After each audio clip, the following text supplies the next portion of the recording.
बिस्मिल्लाहिर्रहमानिर्रहीम, अस्सलाम वालेकुम and a very happy good morning everybody. मैं हूं आपकी होस्ट हिना नियाजी और मेरे साथ हैं जमील सुखेरा। बहुत शुक्रिया हिना आपका। आज एनर्जी लेवल लो है, आई डोंट नो, शायद एक सिप लेने के बाद थोड़ा मामला ठीक होगा। ये आने से पहले पी लेनी थी ना आपने कॉफी, आने से पहले आपने कॉफी पी लेनी थी। उसका असर रास्ते में ही जाया हो गया ना, ट्रैफिक में। फिर से ट्रैफिक का मसला। वो तो अब रोज है, वो कॉफी जो सुबह पी थी वो सारा उसका असर तो रास्ते में ही खत्म हो गया। तो उसके बाद अब ये कॉफी जरूरी थी जी। और उम्मीद करते हैं आप बिल्कुल खैरियत से हैं। आज का दिन भी बहुत अच्छा स्टार्ट हुआ होगा आपका। और आज की सुबह का आगाज करते हैं अच्छी बात से, और आज की अच्छी बात ये है एहसास जिम्मेदारी। अक्सर ये वर्ड हम सुनते हैं, हमारे इर्द गिर्द ये लोग महसूस करते हैं कि एहसास जिम्मेदारी है क्या। सबसे पहले तो अपनी जिम्मेदारी का एहसास होना जो है वो एहसास जिम्मेदारी कहलाता है। अगर हमें कोई ड्यूटी, कोई रिस्पॉन्सिबिलिटी, कोई जॉब दी गई है तो हमारी ये कोशिश होनी चाहिए कि हम उसको ऑनेस्टी के साथ अपना 100% देते हुए निभाएं। बिल्कुल। बहुत सारे लोग जो हैं वो अपनी जिम्मेदारी का एहसास नहीं करते। अगर उनको कहीं जाना है किसी इवेंट पे, छोटी सी एक एग्जांपल ले लेते हैं, अगर किसी शादी पर लेकर जाना है, मैं यहाँ पर मर्द हजरात की बात करूंगी कि उन्होंने अगर खवातीन को किसी शादी पर लेकर जाना है, अक्सर वो खुद ही लेट होते हैं और फिर जब लेट होते हैं तो आते साथ ही कहते हैं कि क्या हो गया, आपने क्या सबसे पहले शादी पे पहुंचना था। गलत। मैं हर उस बात को डिफेंड करूंगा और हर उस बात के खिलाफ बोलूंगा जो आप गलत करेंगे। अच्छा जी सर।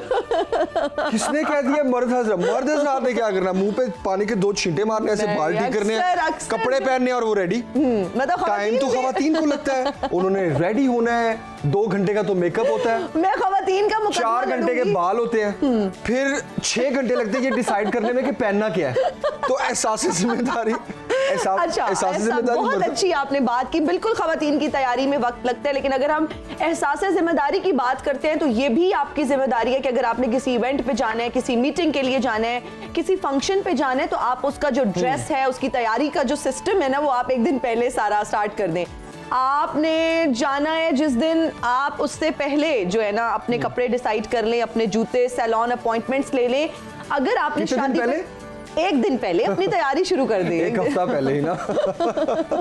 एक हफ्ता पहले ये एहसास जिम्मेदारी इतनी आज का इंपॉर्टेंट अच्छी बात थी, आपने सारा उसका सर पैर तोड़ दिया। मैंने मर्दों में डाल दिया कि बिल्कुल मतलब हकीकत देखिए, ये भी एक एहसास जिम्मेदारी है कि कंटेंट को सही तरीके से आवाम तक पहुंचाया जाए, सही तरीके से डिलीवर किया जाए, उसकी मैनिपुलेशन ना की जाए। मैं अपने इर्द गिर्द जमील देखती हूँ, मैं तो उसको ही बताऊंगी कि अक्सर मर्द हजरात जो है वो लेट हो रहे हैं। आप कहाँ ये देखती हैं? उनकी वजह से मैं अगर अपने भाई की बात करूं, अपने घर की बात करूं, तो अक्सर वो अगर लेट होता है, उसको कहीं जाना होता है, तो हम उसकी वजह से सारे पुरानी होगी बात, भाई आपका चला गया, ठीक है। और भी तो मेरे पास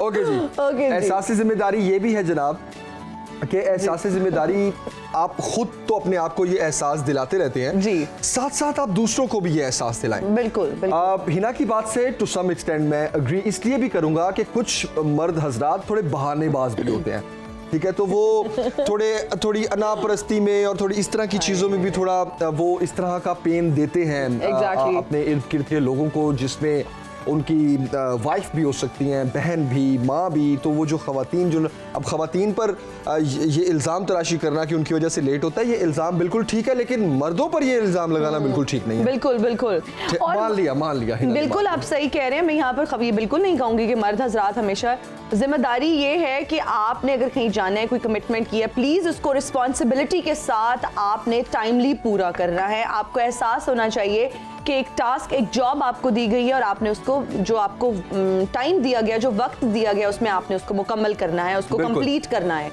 और मैं तो एहसास जिम्मेदारी को ही ना इसके साथ साथ आपने जो काम करना है, या आपका ऑफिस है, या जो भी जिस भी टास्क में है आप, उसके अलावा मैं एहसास जिम्मेदारी ये भी कहता हूँ कि आपके जो रिश्ते हैं उनको भी आप एहसास जिम्मेदारी के साथ उनके साथ जस्टिस करें। एग्जैक्टली, ठीक है, दैट इज वेरी इंपॉर्टेंट। बिल्कुल। बच्चों को लेकर आपके जो फराइज हैं वो आपके अंदर एक एहसास जिम्मेदारी होनी चाहिए कि आपने क्या हुकूक और फराइज अंजाम देने हैं, माँ बाप को लेकर, बहन भाइयों को लेकर, अपनी बीवी, बच्चे। और एहसास ही हमारी जिंदगी का महवर है जमील, जिसके इर्द गिर्द हमारे सारे रिश्ते जो हैं वो घूमते हैं। अगर ये एहसास ख़त्म हो जाए, अगर ये हमारे अंदर की जो एक रिस्पॉन्सिबिलिटी है वो अगर ख़त्म हो जाए तो हमारी ज़िंदगी का मकसद ख़त्म हो जाता है। इसलिए हमें चाहिए कि हर लम्हा जो है वो भरपूर तरीके से गुजारे, रिस्पॉन्सिबिलिटी के साथ गुजारे। और ये भी एक एहसासी जिम्मेदारी है ना कि हम अपने बच्चों को, जिससे अक्सर बात करते हैं कि जो वो करना चाहते हैं और जो उनका शौक है उसमें हम उनको सपोर्ट करें। अरे वाह। ना कि अपनी मर्जी और अपनी मर्जी के फैसले उन पे थोपें, ठीक है, अपनी मनमानी। बच्चा जो चाह रहा है, बच्चे का जिस तरफ ध्यान है या जो उसका शौक है, उस शौक को पूरा करने के लिए जो करना चाहता है। जिस तरह से बाबर आजम साहब की अगर बात की जाए तो उनके वालिद साहब ने उनको सपोर्ट किया। वो जो बनना चाहते थे, वो क्रिकेटर बनना चाहते थे, और उनके अगर मैं फादर की बात करूं तो उन्होंने सपोर्ट किया, ना कि इम्पोज किया कि नहीं ये कर लो। इसी तरह आपके सामने भी अगर आप अपने वालिद साहब की बात करें तो उन्होंने भी आपको सपोर्ट किया। जो आप बनना चाहते थे उन्होंने आपको अलाउ किया। और इसी तरह एक नन्हा बच्चा है जो क्रिकेटर बनना चाहता है, 4 साल उसकी उम्र है, बच्चों का बाबर आजम है, बच्चों का बाबर आजम है, बाबर आजम से ही इंस्पायर्ड है और उसके वालिद साहब ने उसको बहुत सपोर्ट किया है। आइए इसकी स्टोरी जानते हैं समीरा लतीफ से।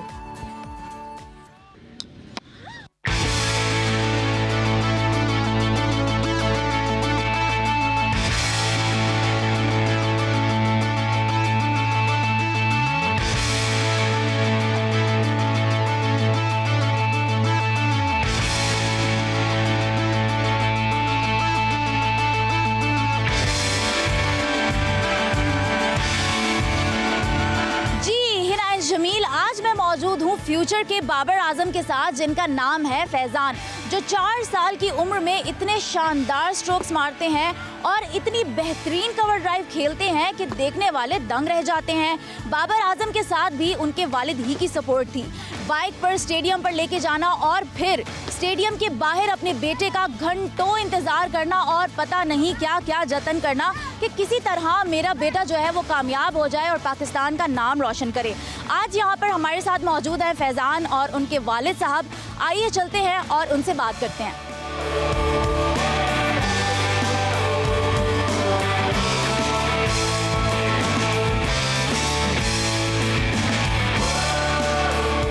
अस्सलामुअलैकुम। जी वालेकुम सलाम। ये बताइएगा कि फैजान को क्रिकेट खेलने में आप कितना सपोर्ट करते हैं? अल्हम्दुलिल्लाह फैजान को क्रिकेट खेलने में 100% सपोर्ट कर रहा हूँ और दिन रात हमारी कोशिश है कि इसको खिला के आगे पाकिस्तान टीम में लेकर जाएं।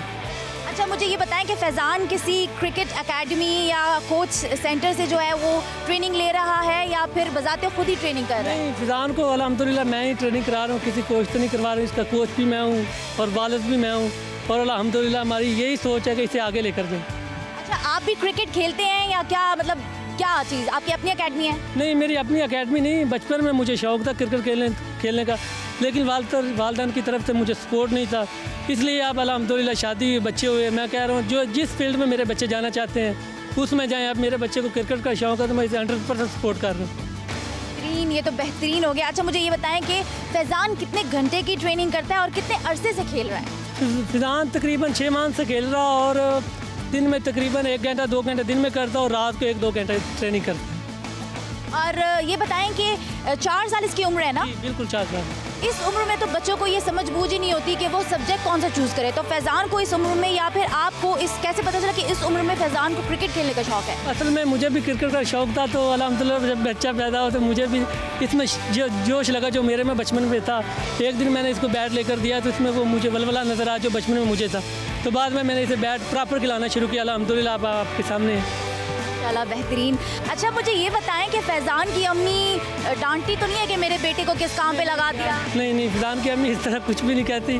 उसे भी शौक़ है कि मेरा बेटा जिस फील्ड में जाना चाहे जाए।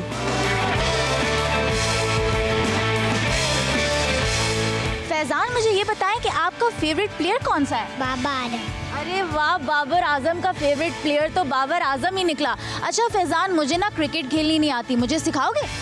चलो आ जाओ।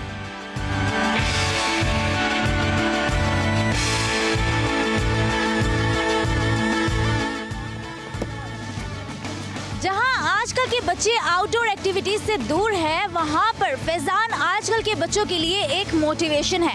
हमने आपकी मुलाकात कराई फ्यूचर के बाबर आजम से।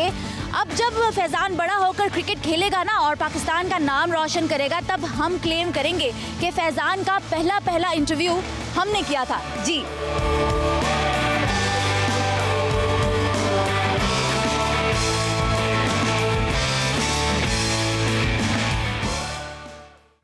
बहुत शुक्रिया समीरा, आपने ऐसे बच्चे से हमारी मुलाकात करवाई, लेकिन 2-3 चीजें जो मैं नोट कर रहा था मैं उस पर बात करना चाहूंगा। एक तो ग्राउंड बहुत गंदी थी, तो मैं अवाम से मुखातिब होके ये बात करना चाहता हूँ कि सफाई का ख्याल रखना हम सबका फर्ज है। आपने देखा ग्राउंड थी, खेल का मैदान था और उसमें बहुत रैपर्स पड़े हुए थे, बहुत डर्टी था। तो सफाई करने वाले की तो ये जिम्मेदारी है ही, जो भी उसकी सफाई करता होगा, लेकिन ये गंद फैलाना तो हमारी जिम्मेदारी नहीं है ना। बहुत आपने अच्छी बात की है जमील। मैं भी जब ये देख रही थी वीडियो तो उसमें जो प्लेग्राउंड था वो इतना गंदा था, उसमें रैपर्स जगह जगह में नजर आ रहे थे और बाकी और चीज़ें नज़र आ रही थी। तो जब आप किसी भी जगह पर जाते हैं, हम बारहा अपने प्रोग्राम में इस पे बात भी करते रहते हैं, बताते रहते हैं, चाहे कोई तफरीही मकाम हो, चाहे आप कहीं वैसे अपनी फैमिली के साथ आउटिंग के लिए गए हैं, पिकनिक के लिए गए हैं, आप किसी पार्क में गए हैं, इवन आप किसी रेस्टोरेंट में भी गए हैं, जिस तरह से आप वहाँ पर गंद फैलाते हैं या कोई चीज़ फेंक रहे होते हैं, that doesn't give a good image and that says a lot about your own personality and your family too। बिल्कुल, और सेक्रेटरीट के पास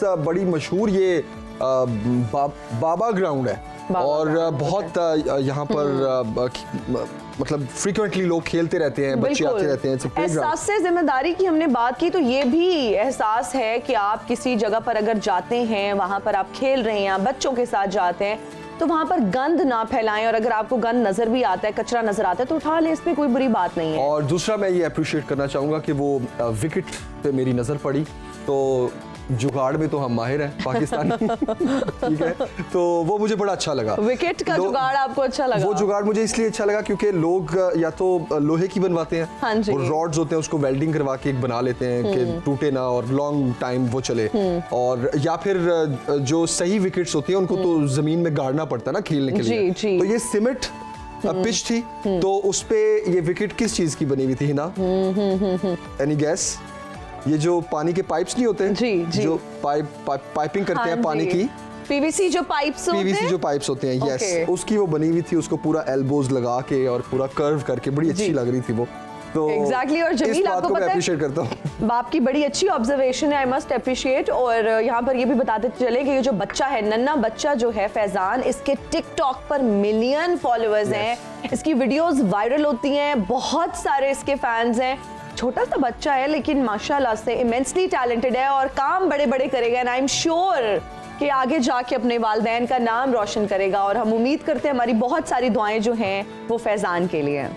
बिल्कुल जनाब, और आगे बढ़ते हैं, ट्रिब्यूट पेश करते हैं अब्दुल रहमान चुगताई साहब को। ताजमहल, जामे मस्जिद और लाल किला जैसी तारीखी इमारत के नक्शा नवीस और अहदे शाहजहानी के मशहूर मामार खानदान से ताल्लुक था इनका। आइए इनको ट्रिब्यूट पेश करते हैं।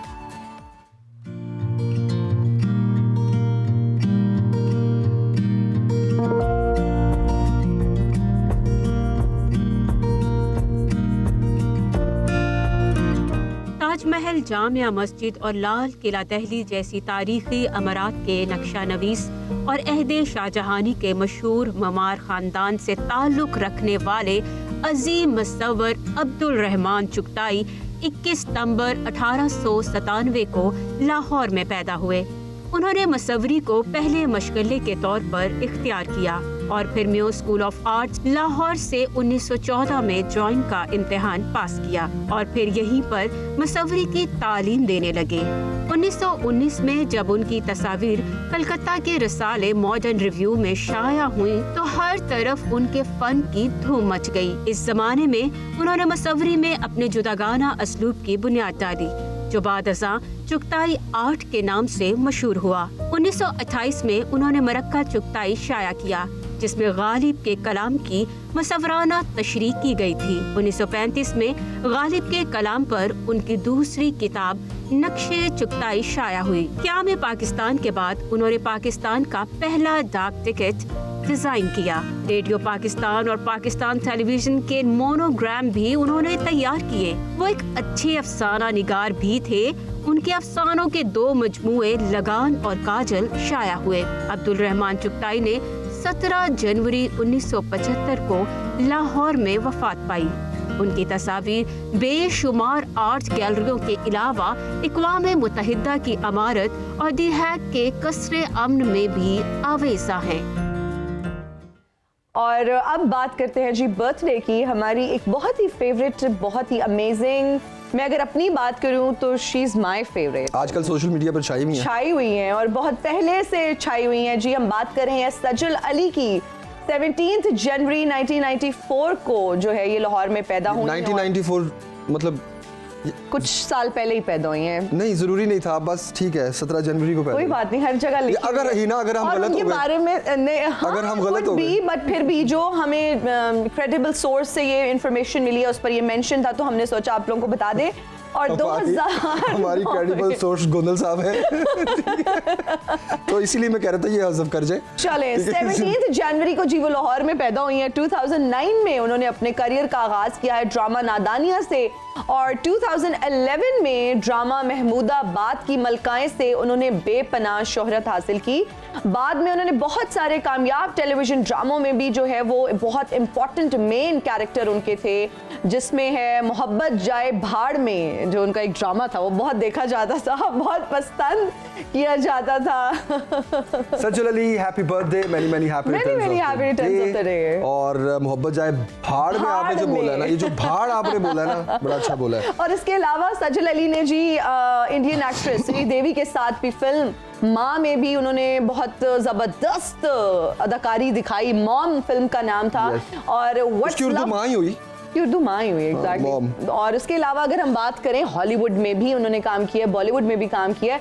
हॉलीवुड में जी जमाइमा की फिल्म में what's love got to do with it में उन्होंने बहुत ही एक ज़बरदस्त कैरेक्टर प्ले किया है। और बहुत अच्छा लगता है जब हमारे एक्टर्स, हमारे फनकार इंटरनेशनली खुद को रिप्रेजेंट करते हैं। बहुत सारे लोगों की ख्वाहिश होती है कि बॉलीवुड में काम करें, लेकिन उन्होंने तो हॉलीवुड में भी काम कर लिया है, ज़बरदस्त। बिल्कुल। और उन्होंने रंगरेजा का टाइटल गाना भी गाया था ड्रामा सीरियल सजल अली ने। Sajal Ali, many many happy returns once again, happy birthday. अदाकारा की हमने बात की और जिस तरह फनकारा की हमने बात की। अब एक ब्रेक लेते हैं, ब्रेक के बाद भी कुछ अदाकारों की बात करेंगे क्योंकि मुल्की सियासत में क्या चल रहा है। एक बड़ा अपसेट हुआ है ना, सियासी फनकारों की अब बात करें। बिल्कुल। सूबाई असेंबली को डिसॉल्व करने के बाद कौमी असेंबली में वापसी की कहानी, ये है क्या मामला, आईन और कानून इस पर क्या कहता है, इस पर हम तफसील से बात करेंगे। लेकिन फिलहाल लेंगे एक ब्रेक, हाजिर होंगे ब्रेक के बाद। देखते रहिए सुनो पाकिस्तान, सुबह की हर बात।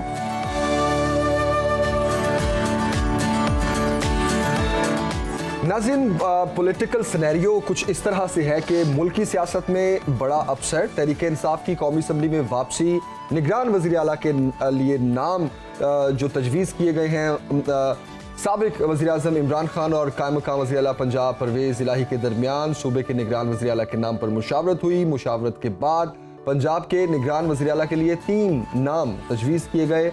इनमें पहला नाम अहमद नवाज सुखेरा का है, दूसरा नसीर खान और तीसरा नाम साबिक चीफ सेक्रेटरी पंजाब नासिर सईद खोसा का है। मरियम नवाज की जल्द वापसी मुतवक्के है। चौधरी परवेज़ इलाही ग्रुप का पीटीआई में जम होने का फैसला। उसके बाद काफ लीग में जो सूरत हाल चल रही है उस पर भी हम तफसील से बात करेंगे। बल्दियाती इलेक्शन के जो नताइज आ रहे हैं उसके हवाले से भी हम तज्जिया लेंगे। सीनियर एनालिस्ट अहमद वलीद साहब इस वक्त हमारे साथ हैं। अहमद साहब, बहुत शुक्रिया हमें ज्वाइन करने के लिए एंड गुड मॉर्निंग सर। आप खैरियत से हैं? जी ठीक है सर। क्या हमारी सियासत भी खैरियत से है, क्या कहेंगे? सियासत एक खैरियत से नहीं, बिल्कुल खैरियत से नहीं। सियासत आप देखें ना पाकिस्तान की कि ज़ियाउल हक के बाद से लेके आज तक कोई प्राइम मिनिस्टर अपनी मुद्दत पूरी नहीं कर सका और ये रिकॉर्ड है और होने नहीं दी की नहीं।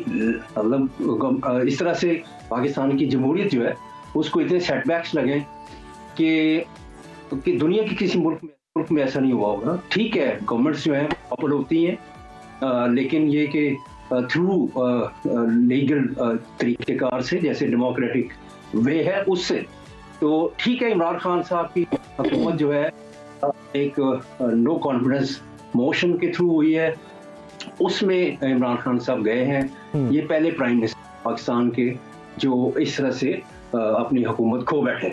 तो ये पाकिस्तान हुकूमतों का जमहूरियत का सिलसिला है। तो जब भी जमहूरियत आती है, क्योंकि सियासतदानों को ब्रांड किया जाता है कि ये बहुत चोर हैं, गंदे लोग हैं। फिर एक इमरान खान साहब आ गए, उनको ज़रा बड़ा स्पीकर मिल गया जिस पे उन्होंने सारे पाकिस्तान के सियासतदानों को कहा कि मैं किसी के साथ बैठ नहीं सकता क्योंकि ये सब चोर है। तो अब मुल्क जो है कैसे आगे बढ़ेगा ये उन्हें भी नहीं पता कि वो कहते हैं कि मैं इन लोगों के साथ नहीं बैठ। तो अब देखें, अब कह रहे हैं कि मैं असेंबली में वापस आने के लिए तैयार हूँ, पता नहीं क्या चाह रहे हैं कि मैं आऊँ केयर टेकर गवर्नमेंट बनाऊँ, या उनके जहन में क्या है, या मान रहे हैं कि मुझसे हो गई है इस्तीफे दे के। 95% MNAs ने उस वक्त इमरान खान साहब को कहा कि आप इस्तीफे ना दें और असेंबली में अपोजिशन करें और ठीक है एहतजाज करें अपनी जो हुकूमत आपकी गई है उसके खिलाफ, लेकिन इमरान खान टस से मस नहीं हुए। और बड़े बड़े लोग जो हैं वो भी कहते रहे कि इमरान खान जो है उनको जितनी मकबूलियत बाहर रह के मिली है वो अंदर रह के नहीं मिलनी थी। लेकिन मेरा ख्याल है कि वो गलत है। आपको अगर आपने पार्लियामेंट के अंदर नहीं रहना, पार्लियामेंट को तौकीर नहीं देनी, तो फिर आप पार्लियामेंट की सियासत छोड़ दें, आप घर बैठें, आप मतलब पार्लियामेंट नहीं चाहते। यानी आप एक तरफ आप मानते हैं मुझसे बड़ी गलती सर, अब वो वापस जा तो रहे हैं। हाँ, लेकिन ये कि एक तरफ देखे, आपने देखा उनको कि केपी में कहते हैं हाँ नहीं मुझसे हम नए थे, हमें पता नहीं था, हमसे बड़ी गलतियां हो गई। फिर नई हुकूमत हमें मिली कौमी, उसमें भी हमें 3.5 साल में हमें बहुत सारी चीजों का पता नहीं था। तो भैया आप अपोजिशन में बैठेंगे, वहाँ पे कानून सीखेंगे, वहाँ पे आप मतलब अपोजिशन करेंगे, फिर आपको पता चलेगा जब अगली दफा हुकूमत में आए। अच्छा, अहमद वली साहब, जो फिर पीटीआई की जानिब से इस्तीफे दिए गए थे कौमी असेंबली में, उनका क्या बनेगा? जिन इस्तीफों में से कुछ मंजूर भी कर लिए गए थे, तो अब बेसिकली आपके ख्याल में मुतवक्के प्लान ऑफ एक्शन क्या है पीटीआई का कि असेंबलीज केपी और पंजाब असेंबली डिसॉल्व करने के फैसले के बाद कौमी असेंबली में दिए गए इस्तीफों को अब क्या वापस लिया जाएगा, और वापसी का जब वो वापस कौमी असेंबली में जाएंगे तो आपके ख्याल में पीटीआई का अगला लाहेमल क्या हो सकता है? देखिए, एक तो इमरान खान साहब जो हैं और इनके साथी जिन्होंने इस्तीफे दिए, पहले दबाव डालते रहे स्पीकर के ऊपर, आप हमारे इस्तीफे मंजूर करें। वहाँ उनका दबाव भी करते रहे, वो हुकूमत कहती रही इनको कि आप ना करें, इस तरह से इस्तीफे इस तरह से ना दें, असेंबली में आगे बैठे। आप जो है आप वापस आना चाहते हैं तो ठीक है, अगर आप आना चाहते हैं स्पीकर को बोले कि जी बिल्कुल हम वापस आना चाहते हैं, हम यहाँ बैठेंगे। जितने भी आपके अरकान हैं जिनके इस्तीफे कबूल हो चुके हैं, कईयों के हो चुके हैं, तो आप आगे बैठें, सियासत करें, और जब इलेक्शन की टर्म आएगी तो फिर उसमें हिस्सा लें। जी अहमद वली साहब, कहिएगा कि मरियम नवाज की वतन वापसी से क्या नून लीग की गिरती सियासत को कोई सहारा मिलेगा? देखिए जी, कुछ हद तक तो फायदा मिलेगा, लेकिन जो है वो भी देखे ना कि आपके अपने जो मुस्लिम लीग नवाज के जितना सपोर्टर है वो 4 दिन बोलेगी, फिर उसके बाद लोग पूछते हैं अब खामोश क्यों है, अब बाहर चलेगी, वापस क्यों नहीं आ रही। ये मुस्लिम लीग नून का बहुत बड़ा डिलेमा है और इससे वो लूज कर रहे हैं। और नवाज शरीफ साहब एक तरफ कहते हैं कि नवाज शरीफ आएंगे वो फिर ये करेंगे जी, अब हतमी फैसले नवाज शरीफ करेंगे। तो भाई ये फैसले कौन करता था?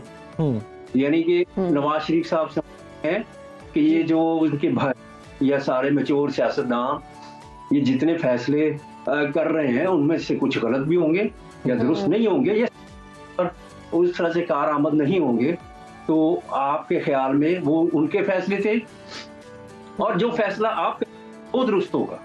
यानी अजीब बात भाई, एक तरफ हर फैसले के ऊपर मुशावरत होती है, लंदन में इजलास है, अब ये हो रहा है, अब ये हो रहा है, जागदार साहब आ गए, अब फलां हो गए, तो भाई फैसले सारे तो लंदन से ही हो रहे हैं। तो अब नवाज शरीफ साहब वापस आए और यहाँ पे आकर सियासत करें अगर अपनी सियासत जाना चाहते। बिल्कुल सही। अहमद वली साहब, आपके ख्याल में अगर नवाज शरीफ साहब फैसले नहीं कर रहे थे पहले, तो कौन कर रहा था? यही तो बात है कि शहबाज शरीफ कर रहे थे। शहबाज शरीफ तो हर फैसले के लिए लंदन जाते थे, ठीक है, हर मीटिंग वहां होती थी कि अब क्या करें बड़े भाईजान। सर कहीं ऐसा तो नहीं अहमद वली साहब, कहीं ऐसा तो नहीं कि वो फैसले मरियम नवाज साहिबा ले रही थी? मरियम नवाज का इतना वो एक्यूमेंट नहीं है कि वो फैसले कर पाए। मरियम नवाज जो है वो इस तरह के फैसले नहीं कर सकती। मरियम नवाज जस्ट तकरीरें कर सकती है, अच्छा बोल लेती है, नवाज शरीफ को रिप्रेजेंट कर सकती है और इमरान खान को उनके जवाबात दे सकती है बड़े अच्छे अंदाज में, और वोटर अपना सपोर्ट बैंक है उनको प्लीज कर सकती है कि अब मरियम ने देखें सही तरीके से इमरान खान को जवाब दिया, क्योंकि शहबाज शरीफ उस तरह से जवाब नहीं देते इमरान खान को।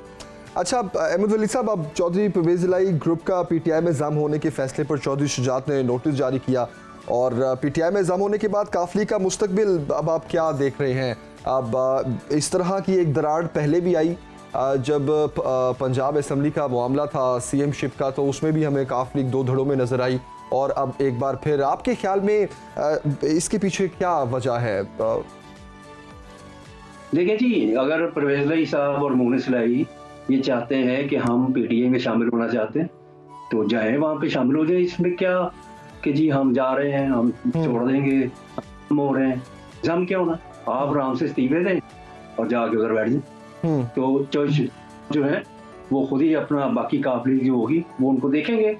अगर वो उनमें कोई इतना काफिली को संभालने का होगा तो चीमा साहब हैं, तो शुजात साहब हैं, कोई अगर 8-10 सीटें वो भी निकाल लेंगे तो काफिली जिंदा रहेगी उनकी तरफ से।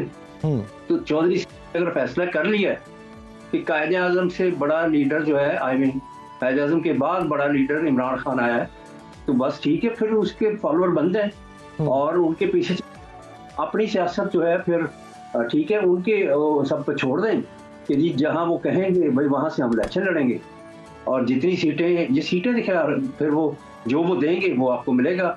अगर इमरान खान को ये फायदा है कि अगर साहब पार्टी में आ जाते हैं फिर उनको चांस मिलेगा किसी और को भी चीफ मिनिस्टर बनाने का। इस तरह उनको है कि वो ये परवेज इलाही ब्लैकमेल करते हैं, यानी परवेज चीफ मिनिस्टर से नीचे बात नहीं करते।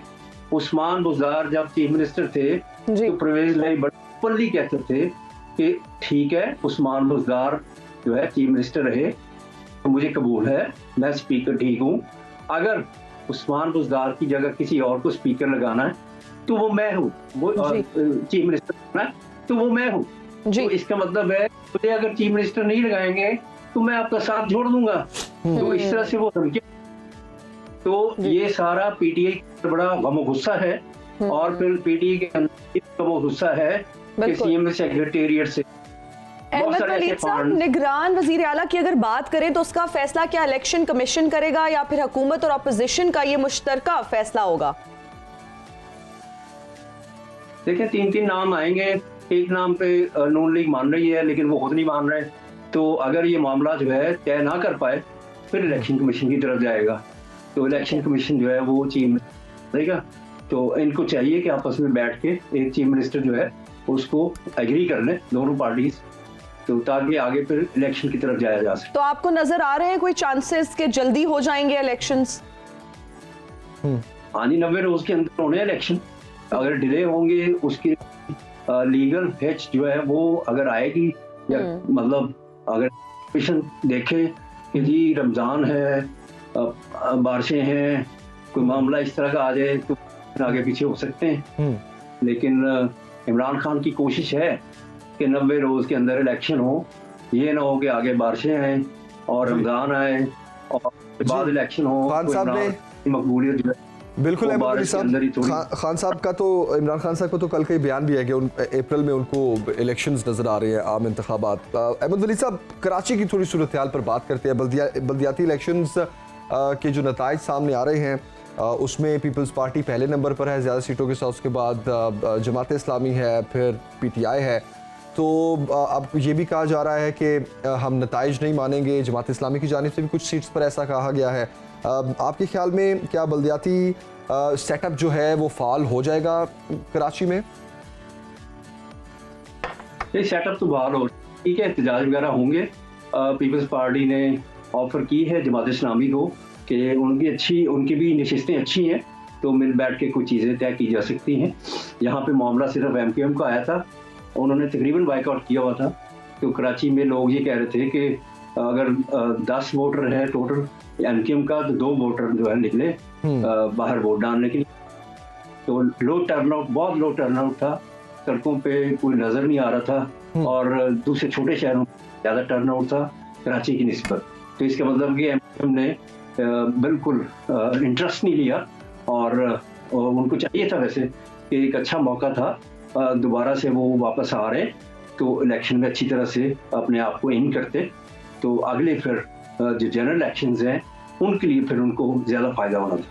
अहमद वलीद साहब, क्या आपको लग रहा है कि MQM विफाक में हुकूमत का साथ छोड़ देगी? नहीं, ऐसा नहीं लग रहा, क्योंकि ये जो MQM है उसने धमकी तो ज़रूर दी थी कि हम वफाक से अलग हो सकते हैं, लेकिन ऐसा मुमकिन नहीं है इस टाइम पे, क्योंकि एक बड़ा क्राइसिस पैदा हो जाएगा और MQM ऐसा नज़र नहीं आ रहा। अगरचे उन्होंने इस तरह की बात की, लेकिन मेरा ख्याल है वो सीरियस नहीं थी और इस तरह से में थोड़ा दूर रह के उन्होंने बलदियाती इलेक्शन में तो उन्होंने अपना एक काम किया, एहतजाज रिकॉर्ड कराया कि भाई हदबंदियाँ आपकी ठीक नहीं थी, इनको आप ठीक करें, तो उसके बाद फिर हम लोकल बॉडीज इलेक्शंस में या आगे जो जनरल इलेक्शंस आएंगे तो उसमें हम हिस्सा लेंगे सही तरीके से। मेरा ख्याल है वो प्रेशर डालना चाह रहे हैं पाकिस्तान पीपल्स पार्टी के ऊपर कि आप हदबंदियाँ थी कराची की, उन्होंने काफ़ी सारे हिस्से जो है कराची से निकाल के तो सिंध में डाल दिए थे, जिसकी वजह से सिंध जो है उसका शेयर कम हो गया था, कराची का शेयर कम हो गया था और MQM को बहुत ज़्यादा एतराज़ है इस चीज़। जी, अहमद वलीद साहब बताइएगा कि नवाज शरीफ साहब की वापसी आपको नजर आ रही है? देखिए जी, नवाज शरीफ साहब जो हैं बड़ी देर से कह रहे हैं, उनके जो लीडर्स हैं राना सनाउल्लाह या जो भी लीडर्स हैं, पीएम भी कहती हैं कि बस इसी महीने आ रहे हैं, वो महीना पता नहीं कब आ रहा है, वो मुझे नहीं लग रहा कि बहुत जल्द आ रहे हैं। अगर नहीं आएंगे फिर उनका अपना नुकसान है। ठीक है, उन्होंने इलाज अमेरिका जाना है, अपॉइंटमेंट नहीं मिल रही, लेकिन उनको चाहिए कि आए, जो भी केसेस है उनको फेस करें, और अगर वो आएंगे चाहे जेल में ही आए, लेकिन उनकी सियासत जो है उसको फरोग मिलेगा, उसको बेहतरी मिलेगी इम्पैक्ट का। अगर वो बैठे रहे तो बस फिर यही बातें होंगी, अपने उनके सपोर्टर या सारे लोग जो उनके राइवल्स हैं उनको मौका मिलेगा। देखिए जी, वो खुद लंदन में बैठे हैं जी, तो वहां से बैठ के बिल्कुल अहमद वलीद साहब बिल्कुल ठीक कह रहे हैं आप। और जिस तरह आपने कहा कि वो महीना पता नहीं कब आएगा, ऐसे ही कुछ बातें सामने आ रही थी कि शायद दिसंबर की 32 तारीख को नवाज शरीफ साहब वापस आ रहे हैं, लेकिन वो डेट भी गुजर गई, शायद लेट्स सी अब उनकी वापसी कब होती है। अहमद वलीद साहब बहुत शुक्रिया हमें वक्त देने के लिए, thank you very much. Punjab की सूरत हाल, विफाक की सूरत हाल, उसके बाद सिंध में बल्दियाती इलेक्शंस की सूरत हाल पर आपने जो 32 तारीख की जो आपने बात की, मुझे लग रहा है वो ट्रक की बत्ती के पीछे ही बस लगाया हमें। और राइवल्स की जो बात की, राइवल्स की क्या पार्टी के अंदर ही लोगों ने अब कहना शुरू कर दिया है। और महंगाई के बारे में भी कहा जा रहा है कि जनवरी की 33 तारीख को जो है ना महंगाई खत्म हो जाएगी जी। सो आप खुद ही बस समझ लेंगे ये कब और कैसे खत्म होगी। ब्रेक अभी लेंगे हम या पूरे 10 बजे लेंगे? नहीं, ब्रेक हम अभी ले रहे हैं जी, हाँ लेंगे एक ब्रेक, हाजिर होंगे ब्रेक के बाद, कहीं नहीं जाइएगा, क्योंकि ब्रेक से जब हम आएंगे हमारे पास बहुत सारी इंटरेस्टिंग खबरें आप लोगों के लिए। देखते रहिए सुनो पाकिस्तान, सुबह की हर बात।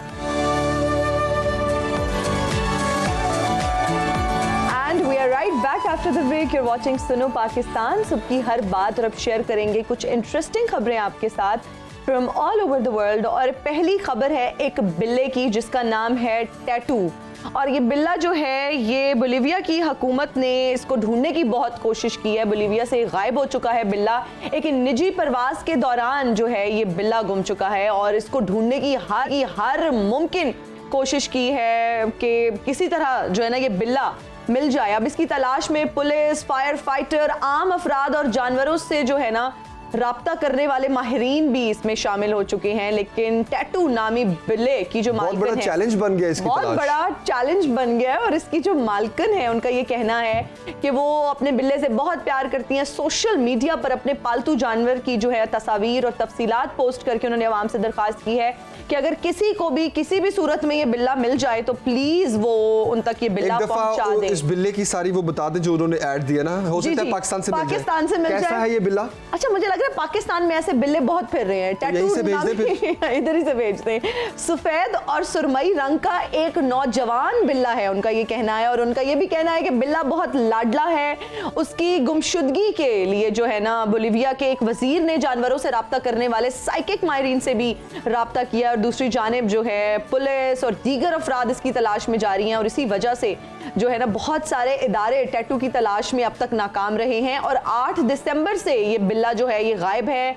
अब तक इसकी मालकन को इसका कोई निशान नहीं मिल सका, किसी को इसका कोई निशान नहीं मिल सका और के मुताबिक वो टैटू के साथ हवाई जहाज से जब जो है ना बिल्कुल हवाई जहाज से जब वो उतरी और त्यारे से जैसे ही उतरी बिल्ला गायब हो गया, अचानक से गायब हो गया। बहुत अफसोस हुआ, ना यकीन करें इतना अफसोस हुआ। 8 दिसंबर से आज आप देख लें कितने महीना हो गया पूरा और वो बिल्ला नहीं है। आप इतना अफसोस क्यों कर रहे हो? वो बेचारा, आई फील। आपने ये देखा दुनिया में कितने मसाइल हैं। बोलेविया की जो हुकूमत है उनको लाले पड़े हुए हैं कि ये बिल्ला अगर ना मिला, यहाँ पर हमारी महंगाई जैसे चैलेंजेस और इकोनॉमिक क्राइसिस और हम किन चीजों से गुजरे हैं, लेकिन बोलिविया में अगर बात की जाए मसाइल की तो बिल्ला जो है ना वो हुकूमती सतह पर उसकी तलाश जारी है और हुकूमती लेवल पर वजीर जो है उनको ये टास्क दिया गया है कि इस बिल्ले को ढूंढ कर लाएं। आई विश कि हमारे मुल्क में भी बड़े बड़े मसाइल खत्म हो जाए और बिल्ले और बाकी वर्ड वहां तक। आपको पता है इस बिल्ले की तलाश करते करते जी यूरोप की तारीख में एक नायाब तरीन अर्जियाती मादनियात का सबसे बड़ा जखीरा दरियाफ्त हो गया। अरे वाह, ये खबर देते हैं हम अपने नाज़रीन को। स्वीडन में जनाब ये ज़ख़ीरा दरियाफ्त हुआ है और इसमें नायाब तरीन ऑक्साइड्स शामिल हैं जो बरकियात समेत कई आला सनतों में इस्तेमाल किए जाएंगे और स्वीडन की हुकूमत के तहत फौलादी कानकुनी की तंजीम जो है LKAB ने ये लैप्टन के इलाके में लोहे की कान के साथ ही ये ज़ख़ायर दरियाफ्त किए हैं और ये दुनिया में फौलादी धात की सबसे बड़ी और जदीद तरीन कान भी है और पूरे यूरोप में नायाब मादनियात का ज़ख़ीरा ना होने के बराबर है और पूरा यूरोप चीन से मंगवाता है ये। तो चीन दुनिया में नायाब मादनियात का 61% हिस्सा पैदा करता है। दूसरा नंबर अमेरिका का है जो सिर्फ 15% है। नायाब मादनियात में कुल 17 मादनियात शामिल हैं। ये पूरी तफसील बता दें? जी प्लीज बता दें। रहने देते हैं मेरा ख्याल है। आई थिंक वैसे तो इतनी ही काफी है, लेकिन अगर आप बड़ी लंबी स्टोरी हो जाएगी ना। ये तो मैं जब फिजिक्स पढ़ता था, फिजिक्स केमिस्ट्री पढ़ता था, तब मुझे इनके नाम याद नहीं हुए थे। बिल्कुल, और जो आप ये मादनियात बता रहे हैं ना, ये स्मार्टफोन्स में भी इस्तेमाल किए जाते हैं। ना स्मार्टफोन्स में होते हैं, बरकी मोटर्स में होते हैं और बहुत सी इलेक्ट्रॉनिक और स्क्रीन्स में जो हम अपने डिफरेंट गैजेट्स देखते हैं, हम आईपैड्स। और आपको पता है पाकिस्तान का जो बलूचिस्तान है जी, बलूचिस्तान तो ऐसी मादनियात से भरा हुआ है ना। यस, बहुत कभी आपको जमीन में से कोई ऐसी नायाब चीज मिली हो? अक्सर लोग जा रहे होते हैं, किसी को अंगूठी मिल जाती है, कभी कोई ज्वेलरी आइटम मिला हो, कभी आपके साथ ऐसा हुआ है? Are you that lucky? बड़ी अच्छी बात हो रही थी ना। मादनियात से मेरा एक सवाल था ना, मैं आगे आपको बताऊंगी, उससे हमारी खबर जो है वो कहीं ना कहीं लिंक्ड है। चलिए इसी पे बात कर लेते हैं। आपको कभी कुछ मिला? वेल नॉट रियली, कभी भी नहीं। कोई अंगूठी, कोई पैसे मुझे मिले, पैसे मुझे बहुत बार नजर आए जमीन पे गिरे हुए और फिर उठा के फिर किसी को दे दिए। उठाए ऑफ कोर्स, नीचे पैसे गिरे। कितनी दफा ऐसा हुआ? मेरे साथ एक दफा तो एक मेडिकल स्टोर पर मैं गई तो 5000 का नोट गिरा हुआ था, मैंने उठा के उन्हीं को दे दिया कि ये पैसे गिरे हुए हैं। ये कब की बात है? आप क्यों लिख रहे हैं? बताएं ना, ये कब की बात है? I don't even remember. मैं सोच रहा हूँ इनमें से प्रैंक कितनी दफा हुआ होगा आपके साथ? प्रैंक इतनी कोई मैं खुश नसीब नहीं हूँ कि इतने जबरदस्त किस्म के प्रैंक्स हो मेरे साथ। नोट पे ईद मुबारक तो नहीं लिखा हुआ था? नहीं, बिल्कुल भी नहीं। ऐसे नोट मुझे कभी नहीं मिले। आगे बढ़ते हैं जनाब। में आगे बढ़ते हैं और बात करते हैं शेल्स की, सिपियों की बात करते हैं। बहुत सारे लोग जब समंदर पर जाते हैं तो उनको सिपियां नजर आती हैं, लेकिन क्या आपने ये कभी सोचा है कि इससे डिफरेंट चीजें बनाई जा सकती है? वैसे तो ज्वेलरी आइटम्स की अगर बात की जाए तो शेल्स से, सिपियों से बहुत खूबसूरत ज्वेलरी बनाई जाती है और कराची में बहुत ज्यादा जो है ना पॉपुलर भी है। फिर अगर कुछ हम कंट्रीज की बात करें, कुछ ममालिक की बात करें, तो वहां पर भी ये ज्वेलरी बिकती है, लोग बहुत पसंद करते हैं जहां पर समंदर मौजूद हैं। और अब जो है वो समंदर किनारे धारीदार जो सिपी है उसमें एक नरम कीड़ा होता है जो बगैर किसी खतरे के उस शेल के अंदर रहता है और वो बहुत सिक्योर फील करता है। और उसके बाद माहिरीन ने ये सोचा कि क्यों ना कोई इनोवेशन की जाए और सिपियों से ज्वेलरी तो बना ली गई है, अब कोई काम की चीज भी बना ली जाए। तो उन्होंने एक हेलमेट बनाया है जो कि सिपियों से और प्लास्टिक से मिलकर बनाया गया है और पहनने वालों को ये यकसा मजबूती और तहफ़्फ़ुज़ भी फराहम करता है और इसको शेलमेट का नाम दिया गया है। हेलमेट से इसको शेलमेट का नाम दिया। शेल, इट्स अ शेलमेट, तो हेलमेट से शेलमेट का नाम दिया गया है। ये भी थी इंटरेस्टिंग खबर। आगे बढ़ते हैं जल्दी से, आपको अब अगली खबरों की जानिब लेकर चलते हैं। सर के क्या? सर के बल खड़े होने, व्हाटएवर। सर क्या है ना? सर के बाल खड़े होने वाले सर के बल खड़े होने वाले, सर के बल खड़े होने वाले नाज़रीन, आपको एक दिखाते ऐसे हैं। शख्स का नाम जो है वो आपको गिनीज दिखाते हैं। World record. ये कनाडा के 82 साल शख्स हैं जिन्होंने सर के बल खड़े होने का 82 एजाज अपने नाम किया है। ये करतब दिखाने वाले मोमर तरीन शख्स हैं और इनका नाम Guinness book of world record में दर्ज और किया 82 इयर्स के 82 मतलब हमारे years, yes. यहाँ 80 साल के लोग जो हैं वो स्टिक लेके चल रहे होते हैं और उनको सहारा देना पड़ता है और वो चलने से भी कासिर होते हैं। लेकिन भाई कमाल है, अगर हम फिजिकल फिटनेस की बात दाद करते देनी हैं, पड़ेगी। हम अगर हर रोज इस पे बात कर रहे होते हैं कि एक्सरसाइज करें अपनी जिंदगी में, उसके बाद आप देखिए कि 82 साल इनकी उम्र है और इनके करतब आप चेक करें। और बचपन से इनका ये कहना है कि 20 साल के ये थे जब ये जिम्नास्टिक्स करते थे और अपने पोते पोतियों के सामने इस तरह के रिकॉर्ड्स बनाया करते थे। तो आप सोचेंगे पोते पोतियों के लिए कितनी बड़ी इंस्पिरेशन है कि जी दादा और नाना जो हैं वो सर के बल खड़े होकर रिकॉर्ड बना रहे हैं। लेकिन यहाँ पर बहुत सारे लोग यहाँ पे इख्तलाफ भी कर रहे होंगे कि दुनिया में और चीजें खत्म हो गई हैं कि अब सर के बल खड़े होकर रिकॉर्ड बनाना जो है ना, बच्चे क्या सीख रहे हैं ऐसी चीजों से। जी मैं सुन रहा हूँ ना प्लीज। अच्छा ऐसे करतब दिखाने से, बट स्टिल यहाँ पर हम फिजिकल फिटनेस को बहुत अप्रिशिएट करेंगे। आए रोज हम इस पर बात करते रहते हैं कि एक्सरसाइज को अपनी रूटीन का हिस्सा बनाए, एक्सरसाइज करना बहुत जरूरी है। और यहाँ पर तो इस एज के लोग स्टिक्स के सहारे चलते हैं। हमारा लाइफस्टाइल ही जमील जो है ना, थोड़ा सा मुझे लगता है कि हम लेथार्जिक हो जाते हैं, हम थोड़ा सा आराम पसंद हम कह सकते हैं, हम खुद को हम आराम पसंद है, फिर हमें सुकून जो है ना पसंद होता है। तो इस तरह की फिजिकल एक्टिविटीज में आप देखिए हमारे जिम्स खाली होते हैं और अस्पताल भरे होते हैं। मैं सुन रहा हूँ वेरी अनफॉर्चुनेट एक्चुअली। मैं बहुत गौर से आपकी बात सुन रहा हूँ। हमारे पार्क्स भी। अच्छा मैं एक मिनट चाह रहा था आपसे ही ना, मैं एक बात करना चाह रहा था। श्योर। नाज़रीन एक ब्रेक लेते हैं, ब्रेक के बाद वापस आते हैं।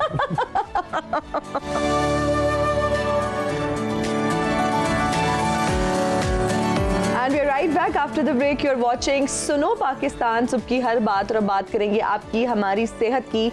और एक बहुत अहम मसला है, एक बीमारी कह लें है। सर्दियों के आते ही हार्ट अटैक का जो प्रॉब्लम है वो बहुत ज़्यादा स्टार्ट हो जाता है। और अगर रिसर्च की बात करें तो एक रिसर्च के बाद ये बात सामने आई है कि 33% जो है हार्ट अटैक रेट में इजाफा हो जाता है सर्दियों में। बहुत सारी इसकी वजूहात है। बहुत सारे लोगों का ये कहना है कि टेम्परेचर बहुत ज़्यादा कम होता है, जिसकी वजह से बॉडी का टेम्परेचर भी बहुत कम होता है।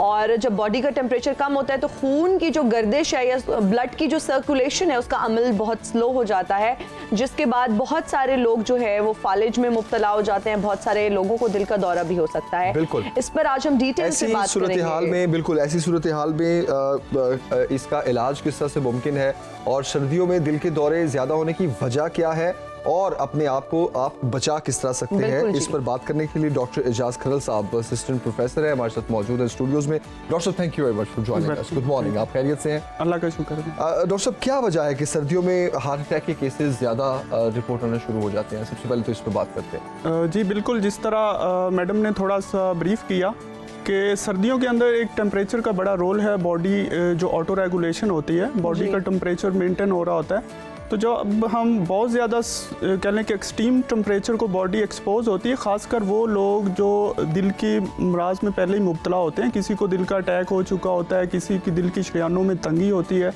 या कुछ लोग जिनके वेल्व्स का मसला होता है, वेल्व लीक हो रहे होते हैं या वेल्व्स तंग होते हैं, और सम टाइम कुछ लोगों का दिल कमज़ोर होता है, उसकी पंपिंग फंक्शनिंग जो है ना वो कम हुई होती है। तो ऐसे पेशेंट मोस्टली एट रिस्क होते हैं एक्सट्रीम टेम्परेचर्स में, स्पेशली फॉर विंटर्स। जब सर्दी को एक्सपोज होते हैं तो बॉडी अपनी जितनी भी वेसल्स हैं वो कंस्ट्रिक्ट होती हैं, वो टेम्परेचर को थोड़ा सा मेंटेन करने के लिए, जो खून की कह लें कि एक बहाव स्लो होता है, जिसकी वजह से जो हार्ट की पंपिंग है वो ज़्यादा, हार्ट को ज़ोर लगाना पड़ता है, हार्ट ज़्यादा पावरफुली उसको पंप करने की कोशिश करता है, और ऑलरेडी जो फेलिंग हार्ट है, जो ऑलरेडी कमज़ोर दिल होता है, वो फिर फेल होना शुरू होता है और फेफड़े में पानी आ जाता है, और फिर मरीज़ सांस की शिकायत के साथ हॉस्पिटल में एडमिट। डॉक्टर साहब आपने वर्ड यूज़ किया हार्ट फेलियर का। जी, ये भी बता दें कि हार्ट फेल और हार्ट अटैक में क्या फ़र्क है? हाँ जी बिल्कुल, एक्चुअली हार्ट फेलियर अगर हम मेडिकली उसको टर्मिनोलॉजी को यूज़ करें तो वो उसका खुदा न खास्ता ये मतलब नहीं है कि अब वो डेड हो गया है। मोस्टली हम ये भी कह सकते हैं, लेकिन हार्ट फेलियर का मीन कि एक है नॉर्मल हार्ट जो पंप कर रहा है, एक है जो वो पंप तो कर रहा है लेकिन वो प्रॉपर आउटपुट नहीं दे रहा, उतना ब्लड जो सर्कुलेशन में जाना चाहिए, बॉडी में जाना चाहिए, वो उस तरह नहीं दे रहा, तो उसकी एफिशिएंसी कम हो रही है। हम उस सेंस में उसको कह रहे होते हैं कि हार्ट फेल होता है। जब वो आगे की नहीं तरफ जाता तो वो ब्लड पीछे बैक पूल होता है, वो लंग्स में जाना शुरू होता है। जब लंग्स में जाता है तो पेशेंट का सांस खराब होता है। तो heart attack is a different thing. Heart attack में ये होता है कि क्लॉट आता है, जो दिल को खून की सप्लाई होती है, क्योंकि दिल के भी पट्टे हैं, उनको भी ब्लड चाहिए। चूंकि वो तो 24 घंटे उसने 1 सेकंड के लिए भी नहीं रुकना, तो उसके अपने पट्टों के लिए ब्लड की जरूरत होती है और उसको जो सप्लाई जा रही होती है, जब उसमें क्लॉट आता है वेसल में, तो दिल को जब सप्लाई बंद होती है तो अटैक हो जाता है। सही। डॉक्टर साहब, आपने टेम्परेचर की बात की कि सर्दियों में टेम्परेचर सबसे बड़ा रीज़न है, तो किस तरह से जो दिल के आर्जे में मुब्तला लोग हैं, किस तरह से वो अपने आप को बचा कर रखें, वार्म रहें, वो बहुत ज़्यादा खाने पीने में गर्म चीज़ें, उसमें ये सारी चीज़ें जो हम आम रोज़मर्रा ज़िंदगी में एहतियातें बरतते हैं, उसमें दिल के मरीज़ों के लिए ये कह लें कि थोड़ा ज़्यादा हो जाती है। इसके साथ साथ जो लिक्विड्स का इस्तेमाल है ना, सर्दियों में हम फिर दिल के मरीज़ों को कहते हैं कि आप लिक्विड्स का इस्तेमाल थोड़ा कम करें, क्योंकि बॉडी ओवरऑल जो टेम्परेचर की वजह से बॉडी के अंदर फ्लूइड रिटेन हो रहा होता है। गर्मियों में वो बहुत सारी जो हीट डिसिपेशन होती है, बॉडी से लॉसेस हो रहे होते हैं फ्लूइड्स के ना, तो सर्दियों में ये बॉडी का फ्लूइड ज़्यादा होने से भी हार्ट फेलियर में जाता है, वेल्व्स की लीकेज बढ़ जाती है और अल्टीमेटली वो प्रेशर लंग्स में जाता है और पेशेंट फिर सांस के मर्ज में मुब्तला होकर फिर हॉस्पिटल्स के चक्कर, और इवन के बाद दफ़ा सिचुएशन इतनी ख़राब हो जाती है कि मरीज़ बेचारा सारी रात भी बैठ के गुजारता है, उससे लेटना भी मुश्किल हो जाता है। सही। तो इसमें यही है कि एक तो लिक्विड्स का इस्तेमाल हम खास तौर पे दिल के मरीजों को कहते हैं कि थोड़ा कम कर दें, और कुछ लोगों को हम फिर पेशाब और अद्वियात भी प्रेस्क्राइब कर देते हैं, क्योंकि उनको खदशा होता है कि वो खुदा न खास्ता इस तकलीफ में ज़्यादा मुब्तला हो जाएंगे, तो फिर हम रेगुलर उनको सर्दियों में खास कर वो देते हैं। कुछ मरीजों की फिर गर्मियों में मेडिसिन चलती रहती है। डॉक्टर साहब, ब्लड प्रेशर के जो मरीज होते हैं, क्या उनको भी यही खतरात लाक होते हैं सर्दियों में? ब्लड प्रेशर के साथ भी हार्ट फेलियर होता है।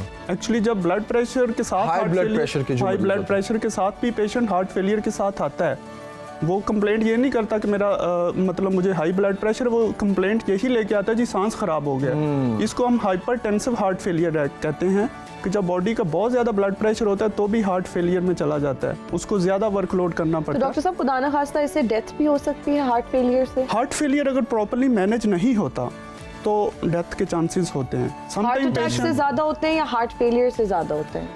जो हार्ट अटैक्स के अगर हम स्टैटिस्टिक्स की बात करें तो 40 to 50% patient they die before reaching the hospital. जो इंटरनेशनल डाटा है वो ये बताता है कि 50% जो पेशेंट है वो बेचारे हॉस्पिटल पहुंच ही नहीं पाते।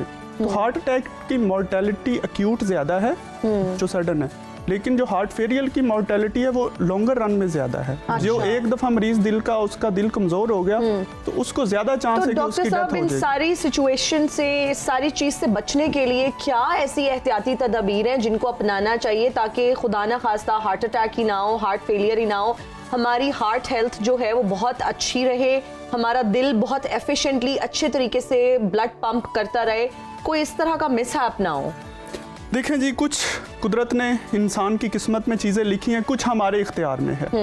एक तो जो चीज़ है, कुछ की नेचर ऐसी है, कुछ की जेनेटिक्स ऐसी हैं, कुछ फैमिलीज़ में कार्डियक इशू ऐसे हैं कि वो आप उनको अवॉइड नहीं कर सकते। वो आपको किसी ने, उनके बॉडी में कोलेस्ट्रॉल के लेवल ज़्यादा हैं, वो आपके बस में नहीं, किसी के बस में नहीं है, लेकिन उसको आप टाइमली डायग्नोज करके उसका ट्रीटमेंट लेके उनको थोड़ा कंट्रोल कर सकते हैं। ठीक है। कुछ है कि जो हमारे इख्तियार में है, लाइक अगर हमारा ब्लड प्रेशर हाई हो रहा है तो हम उसको कंट्रोल करें, हमें शुगर है तो हम शुगर का प्रॉपर कंट्रोल रखें, क्योंकि जिस मरीज को शुगर है अगर वो अच्छा कंट्रोल नहीं करता तो अल्टीमेटली वो उसके दिल को भी मुतासिर करेगी, उसके गुर्दों को भी मुतासिर करेगी, उसके दिमाग, शरीयानों, ईच एंड एवरीथिंग को इफेक्ट करती है। जो ज्यादा आप कह रहे हैं कि बीमारियों की जड़ है वो शुगर है, चीनी है, इसी से मोटापा भी हो रहा है, इसी से दिल का मसला भी हो रहा है, फिर वो गुर्दों को भी इफेक्ट करे। तो अगर हम अपनी जिंदगी से शुगर को कट डाउन कर देते हैं, चीनी को खत्म कर देते हैं, तो बहुत सारी बीमारियों से हम बच सकते हैं, राइट? एग्जैक्टली ऐसे ही। लेकिन शुगर लेवल भी तो मेंटेन रखना होता है। देखिए, तो इसमें लाइफस्टाइल कैसा होना चाहिए? Lifestyle definitely. अब देखें, अब जब हम एनर्जी ज़्यादा ले रहे हैं, कैलोरीज ज़्यादा ले रहे हैं, वो चाहे कार्बोहाइड्रेट्स मोस्टली तो हम जो ले रहे हैं, रिफाइंड कार्बोहाइड्रेट्स का ट्रेंड ज़्यादा आ गया, हम सादा ग़िज़ाओं की निस्बत जो फास्ट फूड है या रिफाइंड चीज़ें उनकी तरफ आ गए, तो उसमें कैलोरीज या शुगर बहुत ज़्यादा होती है, तो उतना यूज़ नहीं हो रहा होता। हम अक्सर ऑफिस लाइफ में होते हैं या अब इतना बिजी हो गए हैं कि आउटडोर एक्टिविटीज़ बिल्कुल ही ना होने के बराबर रह गई हैं। हमने सफ़र के लिए भी कह लें कि व्हीकल्स का यूज़ ज़्यादा हो गया, तो जिसकी वजह से हमारी एक्टिविटी उतनी होती नहीं है और हम जो एनर्जी इनटेक करते हैं वो ज़्यादा कैलोरीज ले लेते हैं, तो फिर अल्टीमेटली बॉडी में शुगर का तनासुब और वो कंज्यूम ही नहीं हो रही आपकी बॉडी से, बर्न नहीं हो और रही कोई है, फिजिकल एक्सरसाइज भी नहीं है। डॉक्टर साहब, अर्ली एज से ही क्या टिप्स हैं कि आप खास तौर पर दिल की बीमारियों से आप बचे रहे, ऐसी आपकी रूटीन क्या होनी चाहिए, लाइफस्टाइल क्या होना चाहिए? देखिए 2-3 चीज़ें जिस पे मैं कहूँगा कि ज़्यादा फोकस होना चाहिए, और रिसेंटली जो पिछले 1 डेकेड में ये सब कॉन्टिनेंट में हार्ट के मसाइल ज़्यादा आए हैं, उसमें एक तो हमारा लाइफस्टाइल चेंज हुआ है, हम सीडेंट्री की तरफ ज़्यादा हैं। पहले साइकिलिंग होती थी, अब वो कोई नहीं दिखता। पहले हम खेलों में ज़्यादा मसरूफ़ होते थे, तो अब हम लैपटॉप पे ज़्यादा बैठे रहते हैं, ऑफिस वर्क ज़्यादा हो गया है, तो ये लाइफस्टाइल चेंज हुआ है। सीडेंट्री लाइफस्टाइल हम इसको कहते हैं कि हम ज़्यादा बैठने वाले हो गए हैं। उसके साथ साथ स्मोकिंग का ट्रेंड बहुत आम हुआ है, स्मोकिंग को क्विट करना चाहिए अगर खुदा ना खास्ता किसी को लत पड़ गई है तो। तीसरा जो है कि हमें फूड, जो हमारा ट्रेंड चेंज हुआ है वो फास्ट फूड की तरफ, फ्राइज चीज़ों की तरफ ज़्यादा आया, उसको चेंज करना चाहिए। कुछ अब नए नोवल रिस्क फैक्टर जो कि रिसर्चेज हुई हैं इंटरनेशनली, उन्होंने कुछ और भी कह लें कि अनासर पाए गए हैं जो कि दिल के मसाइल की वजह बन रहे हैं, खासकर अटैक की बात की जाए तो उसमें ब्लड के अंदर डिफरेंट केमिकल्स हैं जिनका वो चेकअप करते हैं कि एक CRP लेवल है, इवन के सीरम के अंदर यूरिक एसिड, हम अक्सर कहते हैं कि यूरिक एसिड सिर्फ शायद घुटनों को या जोड़ों को तंग करता है, उसका भी तनासब कुछ रिसर्चेस में आया है कि वो दिल के अटैक की वजह बन रहा है। तो इनको हम इन्फ्लेमेटरी मार्कर्स कहते हैं। इन्फ्लेमेटरी आम जबान में अगर कहा जाए तो दिल की शरीयानों के अंदर ये सोजश पैदा करते हैं। अच्छा। जब सोजश पैदा करते हैं तो क्लॉट बनने के चांसेस ज़्यादा हो जाते हैं, और ये सोजश या इन्फ्लेमेटरी मार्कर्स रेज क्यों हो रहे हैं, इसके लिए भी एक बड़ी वजह स्ट्रेस का लेना है। जो लोग स्ट्रेसफुल लाइफस्टाइल में ज़्यादा हैं, उनको हर वक्त स्ट्रेस रहता है, या वो अपने आप को हर वक्त ऐसी पोजीशन में रखते हैं कि वो स्ट्रेसफुल टाइप पर्सनैलिटी हैं, तो उनके भी ये चांसेस ज़्यादा है, मतलब उनको भी हार्ट के प्रॉब्लम्स में ज़्यादा मुब्तला हो सकते हैं। जी, जो लोग स्ट्रेस और एंजाइटी में मुब्तला होते हैं। कार्डियोलॉजिस्ट से जो कि मुल्तान में एक पेशेंट को स्टेंट आ रहे थे जी, और वो उन्होंने इतना स्ट्रेस लिया, वो स्टेंट को मुश्किल था, जो प्रॉब्लम हो रही थी, तो डॉक्टर साहब को उधर ही अटैक हो गया, वो नीचे गिर गए, उनको संभालने के लिए सारी टीम और मरीज बेचारा लैदा से। तो स्ट्रेस एक बहुत बड़ा फैक्टर है। अच्छा, स्ट्रेस से भी होता है डेफिनेटली।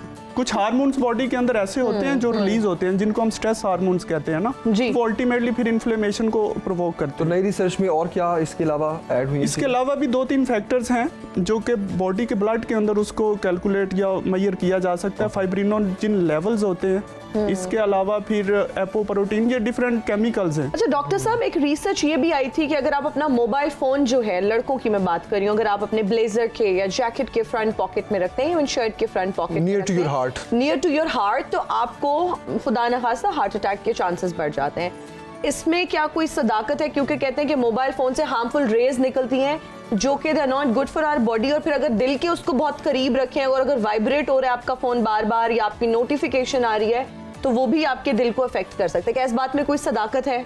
देखिए, ये चीज़ें अभी रिसर्च में तो उस तरह पब्लिश नहीं हुई जो मेडिकल में आ जाए और उस पर बैन हो जाए। देखिए, अगर खुदा ना खास्ता कोई भी चीज़ ऐसी मार्केट में आती है जो कि ज़िंदगी को या ऐसी एक मेजर बीमारी की वजह बनी, तो वो तो डेफिनेटली बैन होती है। बहुत सारी दवाइयाँ हम मेडिकल देखते हैं फील्ड में, पहले वो एक मकसद के लिए आती हैं, लेकिन उनके हार्ट पे जब बॉडी पे ऐसे हार्मफुल इफेक्ट आते हैं तो वो अल्टीमेटली बैन हो जाती है। माइग्रेन का एक इशू था, माइग्रेन के लिए एक टैबलेट आई, लेकिन वो दिल पे असर करती थी, वो दिल की शरीयानों को, तो वो बैन होगी। अभी भी किसी को माइग्रेन हो तो वो बड़ी मुश्किल से ब्लैक में कहीं ना कहीं से मिलती है, लेकिन वो अल्टीमेटली जो ड्रग रेगुलेटरी अथॉरिटी होती है वो उसको बैन कर देती है। इसीलिए मेरे ख्याल से ये मोबाइल का अभी तक इसमें कोई उस तरह का ऑथेंटिक प्रूफ नहीं है, या कोई ऐसी रिसर्च नहीं है कि इसको आप किताब का हिस्सा बना दें या एक कह लें कि बैन हो जाए। लेकिन अवॉइड करना चाहिए, आई थिंक वो बेहतर है। देखिए, एक स्ट्रेस तो ये पैदा होता है इससे, आपकी बॉडी में आप हर वक्त कॉन्शियस हैं कि जी अच्छा जी कॉल आ रही है, ये हो रहा है, तो आपको कहीं ना कहीं ये एक एक्टिवेट तो रखता है, आप रिलैक्स नहीं रहते। बिल्कुल। और कुछ लोग की आदत है वो तो रात को सोते हुए अपने तकिए के नीचे मोबाइल फोन रख के सोते हैं। That is not even good. वो भी एक अच्छी बात नहीं है, अच्छी आदत साइड टेबल पर रख के सोना चाहिए। होती फिर बिल्कुल। अच्छा डॉक्टर साहब, हाथों की उंगलियों में सनसनाहट होना, फिर उंगली का कलर चेंज करना, ब्लूइश हो जाना, और फिर अक्सर लोगों को लेफ्ट आर्म में अगर दर्द निकलता है जो कि पूरा हाथ तक जाता है, क्या इन अलामात में आपको फ़ौरन से ECG या कंसल्ट करना चाहिए डॉक्टर से? अच्छा, इसके ये बहुत सारे पेशेंट है, लाइक कह लें कि 50% जो लोग कार्डियोलॉजी में या हमारी तरफ आते हैं वो एटिपिकल, इनको हम एटिपिकल सिम्टम्स कहते हैं, जो कि हार्ट से रिलेटेड नहीं होती। लेकिन कुछ लोग, किसी फैमिली में हो गया, किसी दोस्त को हो गया, तो वो थोड़ा ओवर कॉन्शियस हो जाते हैं, फिर वो हर सिम्टम्स को रिलेट कर रहे होते हैं इसके साथ।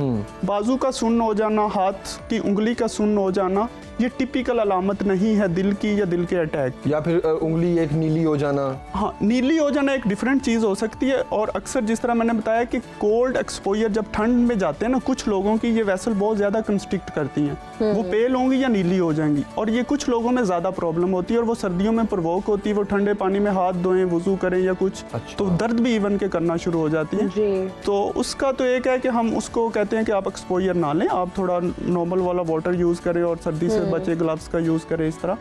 लेकिन अगर किसी की वैसे काली हो रही है तो उसका मतलब ये होता है कि उसकी ब्लॉकेज आई, कोई क्लॉट आया, ठीक है, और ऑल एंड सडन होता है, फिर तो उंगली काटनी भी पड़ती है। और बाद दफ़ा हमारे पास पीआईसी में बहुत सारे केस आते हैं कि पूरा बाजू काला हो गया और इधर से पता चलता है जब एंजियोग्राफी करते हैं तो क्लॉट होता है, फिर हम उस क्लॉट को रिमूव करते हैं और माशाल्लाह ठीक हो जाता है। अच्छा, ओके। अच्छा डॉक्टर साहब, ये कहा जाता है कि जो लोग दिल के आर्जे में मुब्तला होते हैं उनको अपनी डाइट का बहुत ख्याल रखना चाहिए, सब्जियों का इस्तेमाल करना चाहिए, फिर जैतून के तेल का कहा जाता है के इस्तेमाल करना चाहिए। आप क्या समझते हैं किस फॉर्म में उनको जैतून का तेल लेना चाहिए? क्योंकि बहुत सारे लोग उसमें खाना पका के भून के खा लेते हैं और फिर ये समझते हैं कि जी हम खा तो जैतून के तेल में रहे हैं।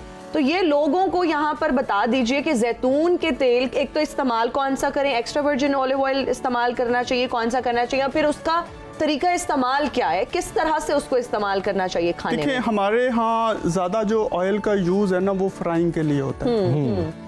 एज ए एडिटिव फैट, कुछ बॉडी में फैट जो नेसेसरी हैं, ज़रूरी हैं, वो होने चाहिए। अनफॉर्चुनेटली आपने बात कर दी ऑयल की, तो olive oil is the best oil that contains omega 3 and omega 6 fatty acid. Omega 3 और 6 जो है ना वो बेस्ट फैटी एसिड या कोलेस्ट्रॉल की एक बेस्ट फॉर्म है, जो कि ऑलिव ऑयल में सबसे ज़्यादा पाई जाती है। लेकिन ऑलिव ऑयल का कह लें कि खाने में इस्तेमाल थोड़ा डिफिकल्ट है, क्योंकि उसका बॉइलिंग पॉइंट बहुत हाई है, उसमें फ्राइंग मुश्किल है, पॉसिबल नहीं होती। एज ए एडिटिव आप उसमें थोड़ा ऊपर डाल के या कह सकते हैं, लेकिन उसमें फ्राइंग शायद पॉसिबल नहीं है। आप ये कह रहे हैं कि आप जैसे सैलेड आपने बनाया उसके ऊपर आप थोड़ा सा ड्रॉप्स उसके डाल दे, एक चम्मच आपने डाल दिया, ये नहीं कि पका के भून के उसमें खाना बना लिया। उसमें भूनेंगे तो उसकी बहुत सारी जो न्यूट्रिशनल कह लें कि चीजें वो खत्म हो जाएं, क्योंकि उसका बॉइलिंग पॉइंट हाई है। जी। अच्छा डॉक्टर साहब, कोई ऐसी खुराक है, कोई ऐसी ग़िज़ाएं हैं जो कि हमारी हार्ट हेल्थ के लिए बहुत अच्छी हैं? कोई ऐसी ड्राई फ्रूट्स हैं, नट्स हैं, कौन सी ऐसी स्पेसिफिक जो हार्ट को स्ट्रॉन्ग करें, जो हार्ट को स्ट्रॉन्ग करें? एक्चुअली हम इसमें कहते हैं डैश डाइट ना। अच्छा, डैश डाइट में हम एक वो बनाते हैं कि ट्राइकोन ना, कि जिसके टॉप पे जो सबसे बेस्ट चीज है that is fibre containing diets. उसमें क्या है, सैलेड है, फ्रूट्स हैं, वेजिटेबल्स हैं, देन इट कम्स के उसमें नट्स आ जाए सारे जितने भी ड्राई फ्रूट्स हैं, देन कम्स पोल्ट्री, एग्स, ठीक है। उसके बाद फिर आपका मटन, बीफ और ये सारी चीजें सबसे लोअर। ओके, सबसे पहले फ्रूट्स एंड वेजिटेबल्स है, मतलब सीजनल फ्रूट्स, अगर अनार है, माल्टा है, जी, जितने और भी बचना किस किस फूड से है? वही बात है कि जिसमें हाई फैट कंटेंट है, जो रिफाइंड चीजें, रिफाइंड कार्बोहाइड्रेट्स हैं। हमारा आटा आजकल बहुत ज्यादा रिफाइंड मिलता है, पहले चक्की का आटा जो होता था उसमें फाइबर ज्यादा है, तो चक्की का आटा बेहतर है रिफाइंड आटे से। डॉक्टर साहब, आपने एक रिसर्च जो शेयर की ऑयल वाली, ऐसी एक रिसर्च मैंने भी की थी। हमारे जो बड़े बड़े ब्रांड्स हैं, इंटरनेशनल फास्ट फूड चेन्स जो हैं पाकिस्तान में, वो जो ऑयल और घी इस्तेमाल कर रहे हैं उसकी तो कहानी ही कुछ और है। अब उनका तो बॉइलिंग पॉइंट ही लाइक 700-800 पे जाके है, तो वो फूड जब उसमें तलते हैं तो आधे घंटे बाद वो कड़क हो जाता है बिल्कुल। तो वो बेसिकली जब ऑयल आता है तो वो ग्रीस की तरह होता है। एग्जैक्टली, ठीक है। तो वो तो इसका मतलब है कि ये तो बहुत हार्मफुल है, और वो तो हम बड़े शौक से खाते हैं। और वही जंक फूड जो है हम ये समझ के खा रहे होते हैं कि अच्छा कुछ बच्चे को खिलाना है तो साफ है, बच्चों का फेवरेट है, इंटरनेशनल चेन्स हैं जी, बच्चे भी वही खाना प्रेफर करते हैं, माँ बाप को भी लगता है चले साफ तो बच्चा खा रहा है, वो साफ बिल्कुल नहीं है। सर, मैं आपके लिए भी सरप्राइज था और हमारे लिए भी सरप्राइज था। We were importing and we talk to the American company कि हमने पाकिस्तान के लिए ऑयल, एक्चुअली पाकिस्तान में ऑयल की प्रोडक्शन जो एडिबल ऑयल है दैट इज ओनली 20 to 30%, बाकी हमें इंपोर्ट ही करना पड़ता है। बात की अमेरिका में एक कंपनी से कि जी हमें ऑयल चाहिए, कहाँ लेके जाना जी? पाकिस्तान। नहीं जी हमने पाकिस्तान को नहीं देना। भाई क्यों नहीं देना? पैसे लेने हमने, कौन सा कोई आपसे कोई खरात मांग रहे हैं? नहीं जी फिर भी नहीं देना। भाई क्या वजह बताएं तो सही ना, क्यों नहीं देना? भाई वो जो क्वालिटी मांगते वो हम नहीं दे सकते। वो लो क्वालिटी। भाई कौन सा मांगते क्वालिटी जी? वो मिक्सिंग ऑयल, वो कहते हैं हमने जो यूज ऑयल है ना उसको रिफाइन करके दोबारा दे दो। तो सर ये खेल खेला जा रहा है हमारे साथ। बहुत सारी चीजें हैं और बहुत सारे और अदारे आपने हैं। जो पाम ऑयल का जिक्र किया डॉक्टर साहब, सर मेजॉरिटी आज भी आप चले जाए। I went to one of the supplier in Sundar industrial state, और मैं अपने साथ वो सैंपल ले गया जो हम इंपोर्ट कर रहे थे टर्की से। जी। मैंने कहा मुझे ये क्वालिटी चाहिए। पहले उसने सारी चीजें कमिट की, बाद में भाग गया। मैंने कहा 10 रुपया मेरे से ऊपर ले लो, मुझे ये चीज दे दो। मैंने कहा 2 साल मुझे इसकी शेल्फ लाइफ चाहिए। पाकिस्तान में कोई ब्रांड 2 साल की शेल्फ लाइफ नहीं आपको देगा। बिल्कुल ऐसे। उसकी वजह यही है कि वो मिक्सिंग करते हैं, जब मिक्सिंग करते हैं तो उसकी लाइफ ही नहीं है। मेरे पास वो एक बोतल एज अ सैंपल गाड़ी में पड़ी रही और एक्सपायर होगी, तो मैंने एवं गाड़ी में रखी हुई थी। साल उसकी एक्सपायरी को भी गुजर गया, like 3 years from the production date. उसके बाद एक बंदे ने यूज़ की और यकीन जाने मैंने वो गाड़ी साफ वाले करने को कहा कि यार आप ये यूज़ करो, इसमें बताओ कुछ स्मेल है कुछ है। उसने कहा सर बेहतरीन है। वैसे भी और वो हम ऑयल लोगों था के कौन सा? सर वो सनफ्लावर ऑयल था। सनफ्लावर था। आजकल जो करोली एक ब्रांड है जो यूएई का है, जी। वो कहीं आपको बड़े स्टोर अल्फते वगैरह में कहीं नजर आता है, तो वो बेस्ट ऑयल है। करोली? मैं उसकी ये नहीं कर रहा, वो उसके मैच का ऑयल था। अच्छा मतलब सनफ्लावर का जो ऑयल है वो, मैं कह रहा हूँ corn, sunflower, soybean, canola, all the fours have almost same composition. Olive oils जो मार्केट्स में बड़े-बड़े हम स्टोर्स में जाके खरीदते हैं, are they good? They are good. They are good अगर ओरिजिनल मिल जाए। अगर अब again, original की debate आ जाती है एक ना। ब्रांड है कैन ऑलिव, दिखने वो को तो यही mixing लगता है है। कि शायद ये ऑलिव ही है, लेकिन वो बेसिकली कैनोला है। आप उसकी अगर कॉम्पोजिशन पढ़े तो उन्होंने शायद लिखा होगा कि 5% 10% ऑलिव। कंपोजिशन हमारे हम आवाम पढ़ते खाए जाते हैं स्टोर में, ऊपर से नाम या फिर एड्स और जो मार्केटिंग पॉइंट ऑफ व्यू से जो उनको अच्छा लगता है या जो फिर महंगा लगता है। डॉक्टर साहब ये महंगे की भी बड़ी seeds गेम के है। जो ऑयल, सीड्स का जो ऑयल है जी। क्या वो हम अगर इस तरफ जाएं, एक ऑर्गेनिक लाइफ में जाएं, लाइफस्टाइल में, तो हम घर में निकालें? क्योंकि अब मैंने देखा है ये रुझान बढ़ता जा रहा है, लोग मशीन्स आ रही हैं, अब बड़ा अच्छा ऑयल निकलता है, उसमें सरसों का भी निकलता हाँ है, जी। उसमें सीड्स का भी निकलता है डिफरेंट। तो आर दे मेरे ख्याल से देखिए जिस तरह पहले हम देसी लोग, हम भी बैकग्राउंड वैसा ही है कि जी कोलू का ऑयल यूज कर लें। एक्चुअली वो मना नहीं है, लेकिन उसमें बहुत सारी इम्प्योरिटीज होती हैं जी, जो कि आपकी कुकिंग में मसाइल पैदा करती कहते हैं कि सरसों तो के उसको आप एक जिस तरह ये प्रोसेसिंग करते हैं ना, उसकी इम्प्योरिटीज के लिए उसको कुछ खास बॉइलिंग टेम्परेचर पे ले जाते हैं, फिर Exactly. उसकी इम्प्योरिटीज खत्म हो जाती है और ज्यादा चीज बिल्कुल जो प्योर ऑयल चीज है वो निकल आती है। अगर हम ऐसा कर पाए या ऐसी मशीनरी आ जाए तो फिर तो वो तो best डॉक्टर साहब ये घर पे अचीव करना कैसे पॉसिबल है? जो खवातीन जो है वो सरसों का तेल लेती हैं, उसमें फिर पेड़ा डाल दिया रोटी का और टेम्परेचर तेज कर दिया, जी ऑयल मीठा हो गया और अब इस्तेमाल करो और खानों में भी खाएं, तो क्या वो तरीका देखिए कार वो थोड़ा दुरुस्त है? मेरे ख्याल से वो टेक्निकली डिफिकल्ट होता है, क्योंकि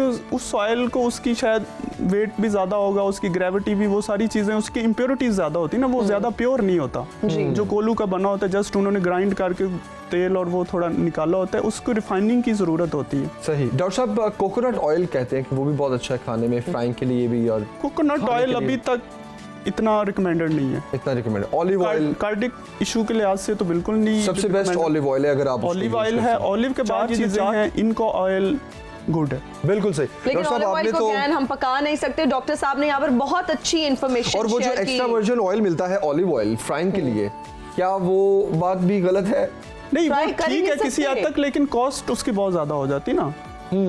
आपने ये भी तो चीजें देखनी, कितनी देर आप उसमें खाना बनाएंगे, आपकी कॉस्ट, मुझे आजकल के रेट का नहीं पता, लेकिन वो 3000 को आई थिंक टच करता है। एक नाज़रीन, आदमी ये जो जो सारी बातें बनास्पति हैं, घी नहीं जमील अफोर्ड कर सकता, वो क्या फ्राइंग के लिए एक्स्ट्रा? मैं यही बात कहने लगा था कि हम बात दिल की कर रहे थे और करते करते हम चूंकि लाइफस्टाइल और खानों पर चलेंगे, तो बेसिकली दिल के आर्जे में मुब्तला होने की सबसे बड़ी रीज़न ही ये है कि हम अनहेल्दी खाना खाते हैं। और जिस तरह डॉक्टर साहब ने बताया कि आप फास्ट फूड के हम बहुत ज़्यादा आदी हो गए हैं, हमारी ज़िंदगी में एक्सरसाइज नहीं है, हम बिल्कुल फिजिकल एक्टिविटीज़ हमारी ज़ीरो हो चुकी हैं, और फिर जो ऑयल की हमने सारी डिस्कशन की है, it was definitely related to heart problems के कौन सा बिल्कुल। तेल इस्तेमाल करना चाहिए, कौन सा नहीं करना चाहिए। फिर एक मिसकंसेप्शन था कि जी जैतून के तेल में भून के खा लें। बहुत सारे मार्केट में ऐसे ऑलिव ऑयल दस्तयाब हैं जिनको सिर्फ आप सैलेड की ड्रेसिंग के लिए इस्तेमाल कर सकते हैं, या फिर आप उनको खाना जब बन जाए तो उसके ऊपर आप थोड़ा सा ऐड करके तो उसको खा सकते हैं। एक सवाल मेरा रह गया डॉक्टर साहब, एयर फ्राइड से मुतालिक मैं पूछना चाहता हूँ कि एयर फ्राइड रिकमेंडेड है? एयर फ्राई कर सकते हैं। हार्ट के और जो लोग फ्राइज खाने का जिनको बहुत शौक होता है, लेकिन वो बेक करें, फ्राइज खाने का बहुत शौक है लेकिन हार्ट प्रॉब्लम में वो मुब्तला होते हैं, तो कैसे वो फ्राइज खाएं? क्या एयर फ्रायर में बना लें? एयर फ्रायर बेहतर ऑप्शन, या फिर बेक कर ले ओवन में? हाँ ओवन ठीक है, या फिर वन लास्ट क्वेश्चन डॉक्टर साहब, ये एक दफा जो तेल इस्तेमाल करें क्या उसको दोबारा इस्तेमाल कर सकते हैं? यस और नो? नो। नो। तो ये जो तेल आप लोग रमजान में भी अक्सर घरों में देखा जाता है फ्राइंग के लिए। एक मिनट हम वो तो कई दफा यूज हो रहा होता है डॉक्टर साहब, इधर तो जब तक उसका रंग बदल नहीं जाता तेल इस्तेमाल हो रहा होता है, मतलब यही अलमिया है जी। देखें, एक हमारी इकोनॉमिक इश्यूज हैं जिसकी वजह से ये नौबत आती है कि आप डी यूज कर रहे होते हैं, तो एक्चुअली बहुत सारे उसमें कह लें कि एंटीऑक्सीडेंट होते हैं जो कि दोबारा रीयूज में फिर बन रहे होते हैं, जो बॉडी के लिए हेल्पफुल होते हैं, हार्मफुल फॉर बॉडी। तो अगर आप किसी चीज को फ्राई करते हैं, please do not use that oil again. एक दफा इस्तेमाल करें, उसको डिस्पोज ऑफ कर दें, वो आपके इस्तेमाल के काबिल नहीं रहता। लोगों ने कहना हमने कैसी बातें शुरू कर दी है, महंगाई आप तो हमारी बिल्कुल ही लाइफस्टाइल चेंज करना चाहिए, लेकिन आपने अगर बीमारियों से बचना है तो आपको हेल्दी लाइफस्टाइल अपनाना पड़ेगा, आपको खाना भी अच्छा खाना पड़ेगा, तो आपकी एक्सरसाइज कर लें, सिंपल आसान मुफ्त मशवरा, एक्सरसाइज करें, पार्क में जाएं, जिम नहीं जा सकते कोई बात नहीं, आप लोग पार्क में चले जाएं, अपने स्ट्रीट में वॉक कर लें, घर में सीढ़ियां उतर लें, कार्डियो कर लें, बहुत सारी और भी चीजें जिस पे हमारा एम्फसाइज हम करते रहते हैं और हम आपको बताते रहते हैं। गवर्नमेंट लेवल पे मैं थोड़ी सी बात यहाँ पे ऐड करना चाहूँगा कि हमारे सिर्फ ये घी ऑयल की बात नहीं है, अडल्ट्रेशन किसी एक चीज कोई नहीं शायद बची मार्केट में कि जो बगैर अडल्ट्रेशन के मिलती हो। एग्जैक्टली लाइक आपका दूध है तो वो मिक्सिंग वाला है, आपके मसाला जात है तो उसमें मिक्सिंग है, मतलब आप लकी होंगे कि अगर आपको प्योर चीज मिलती होनी चाहिए। Anything. मैं अक्सर ये बात करता हूँ कि यूरोप में सबसे ज्यादा बजट रखा जाता है फूड सिक्योरिटी के लिए जी, श्योर। और हम अक्सर ये बात करते हैं जी हमारा हेल्थ बजट इस बार कितना है जी, इतना है, अच्छा बस इतना है, तो हमारे बेसिकली हॉस्पिटल्स पे जो एक बर्डन है वो यूरोपियन कंट्रीज जो हैं, जो तरक्की याफ्ता ममालिक है, वो कहते हैं फूड सिक्योरिटी बेहतर कर लो, आपके अस्पताल वीरान पड़े रहेंगे। अभी भी मैं कल यही बात कर रहा था कि पीआईसी में इतना वर्कलोड है, कल हमारे इधर की एक दोस्त उधर पहुंचे हुए और व्हील चेयर पे सारी रात गुजारी, तो मैं ये सोचता हूँ कि हम प्रिवेंशन पे तो जा नहीं रहे, हम क्योर पे तो जा रहे हैं। जब अटैक हो गया तो उसका इलाज कर रहे हैं, हम उसको बचाने के लिए कुछ एफर्ट्स नहीं कर रहे। प्रिवेंशन के लिए हम अपनी खुराक को बेहतर करें, अवेयरनेस प्रोग्राम्स करें, और जो लोग ऑलरेडी फैमिलीज में दिल के मरीज हैं उनको स्क्रीन करें ताकि वो आने वाले दिनों में, ये एक बहुत बड़ा इकोनॉमिक बर्डन है। हिस्ट्री बहुत इंपॉर्टेंट है, आपने बहुत ये अच्छी बात की कि जिनकी फैमिली में खुदा न खास्ता ऐसे लोग हैं जो कि दिल के आर्जे में मुब्तला हैं, उनको सुपर कॉन्शियस होना चाहिए और सुपर कॉशियस भी होना चाहिए, और वो टाइमली अपने चेकअप कराते रहें, अपने टेस्ट जो है कराते रहें, ताकि इस तरह की मुजी बीमारियों से वो लोग बच सकें। डॉक्टर साहब thank you very much for joining अस, बहुत अच्छी हमने गुफ्तगू की, बहुत प्रोडक्टिव थी और बहुत कुछ सीखने को मिला, और हम उम्मीद करते हैं कि हमारे नाजरीन को भी बहुत सी चीजें क्लियर होंगी, समझ आई होंगी। नाजरीन अभी एक ब्रेक लेते हैं, ब्रेक हाजिर होंगे ब्रेक के बाद।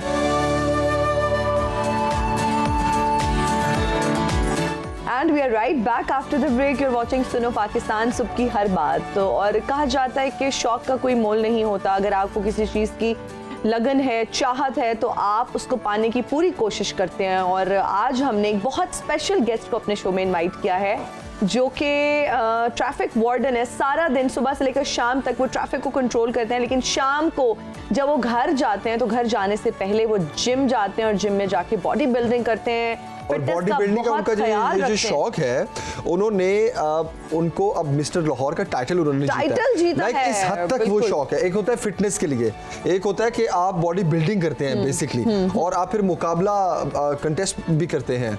तो और मिस्टर लाहौर के बाद मिस्टर ओलंपिया भी बने हैं, और इस वक्त हमारे साथ मौजूद हैं वसीम साहब, वसीम अरशद साहब। Thank you so much for joining us in Suno Pakistan.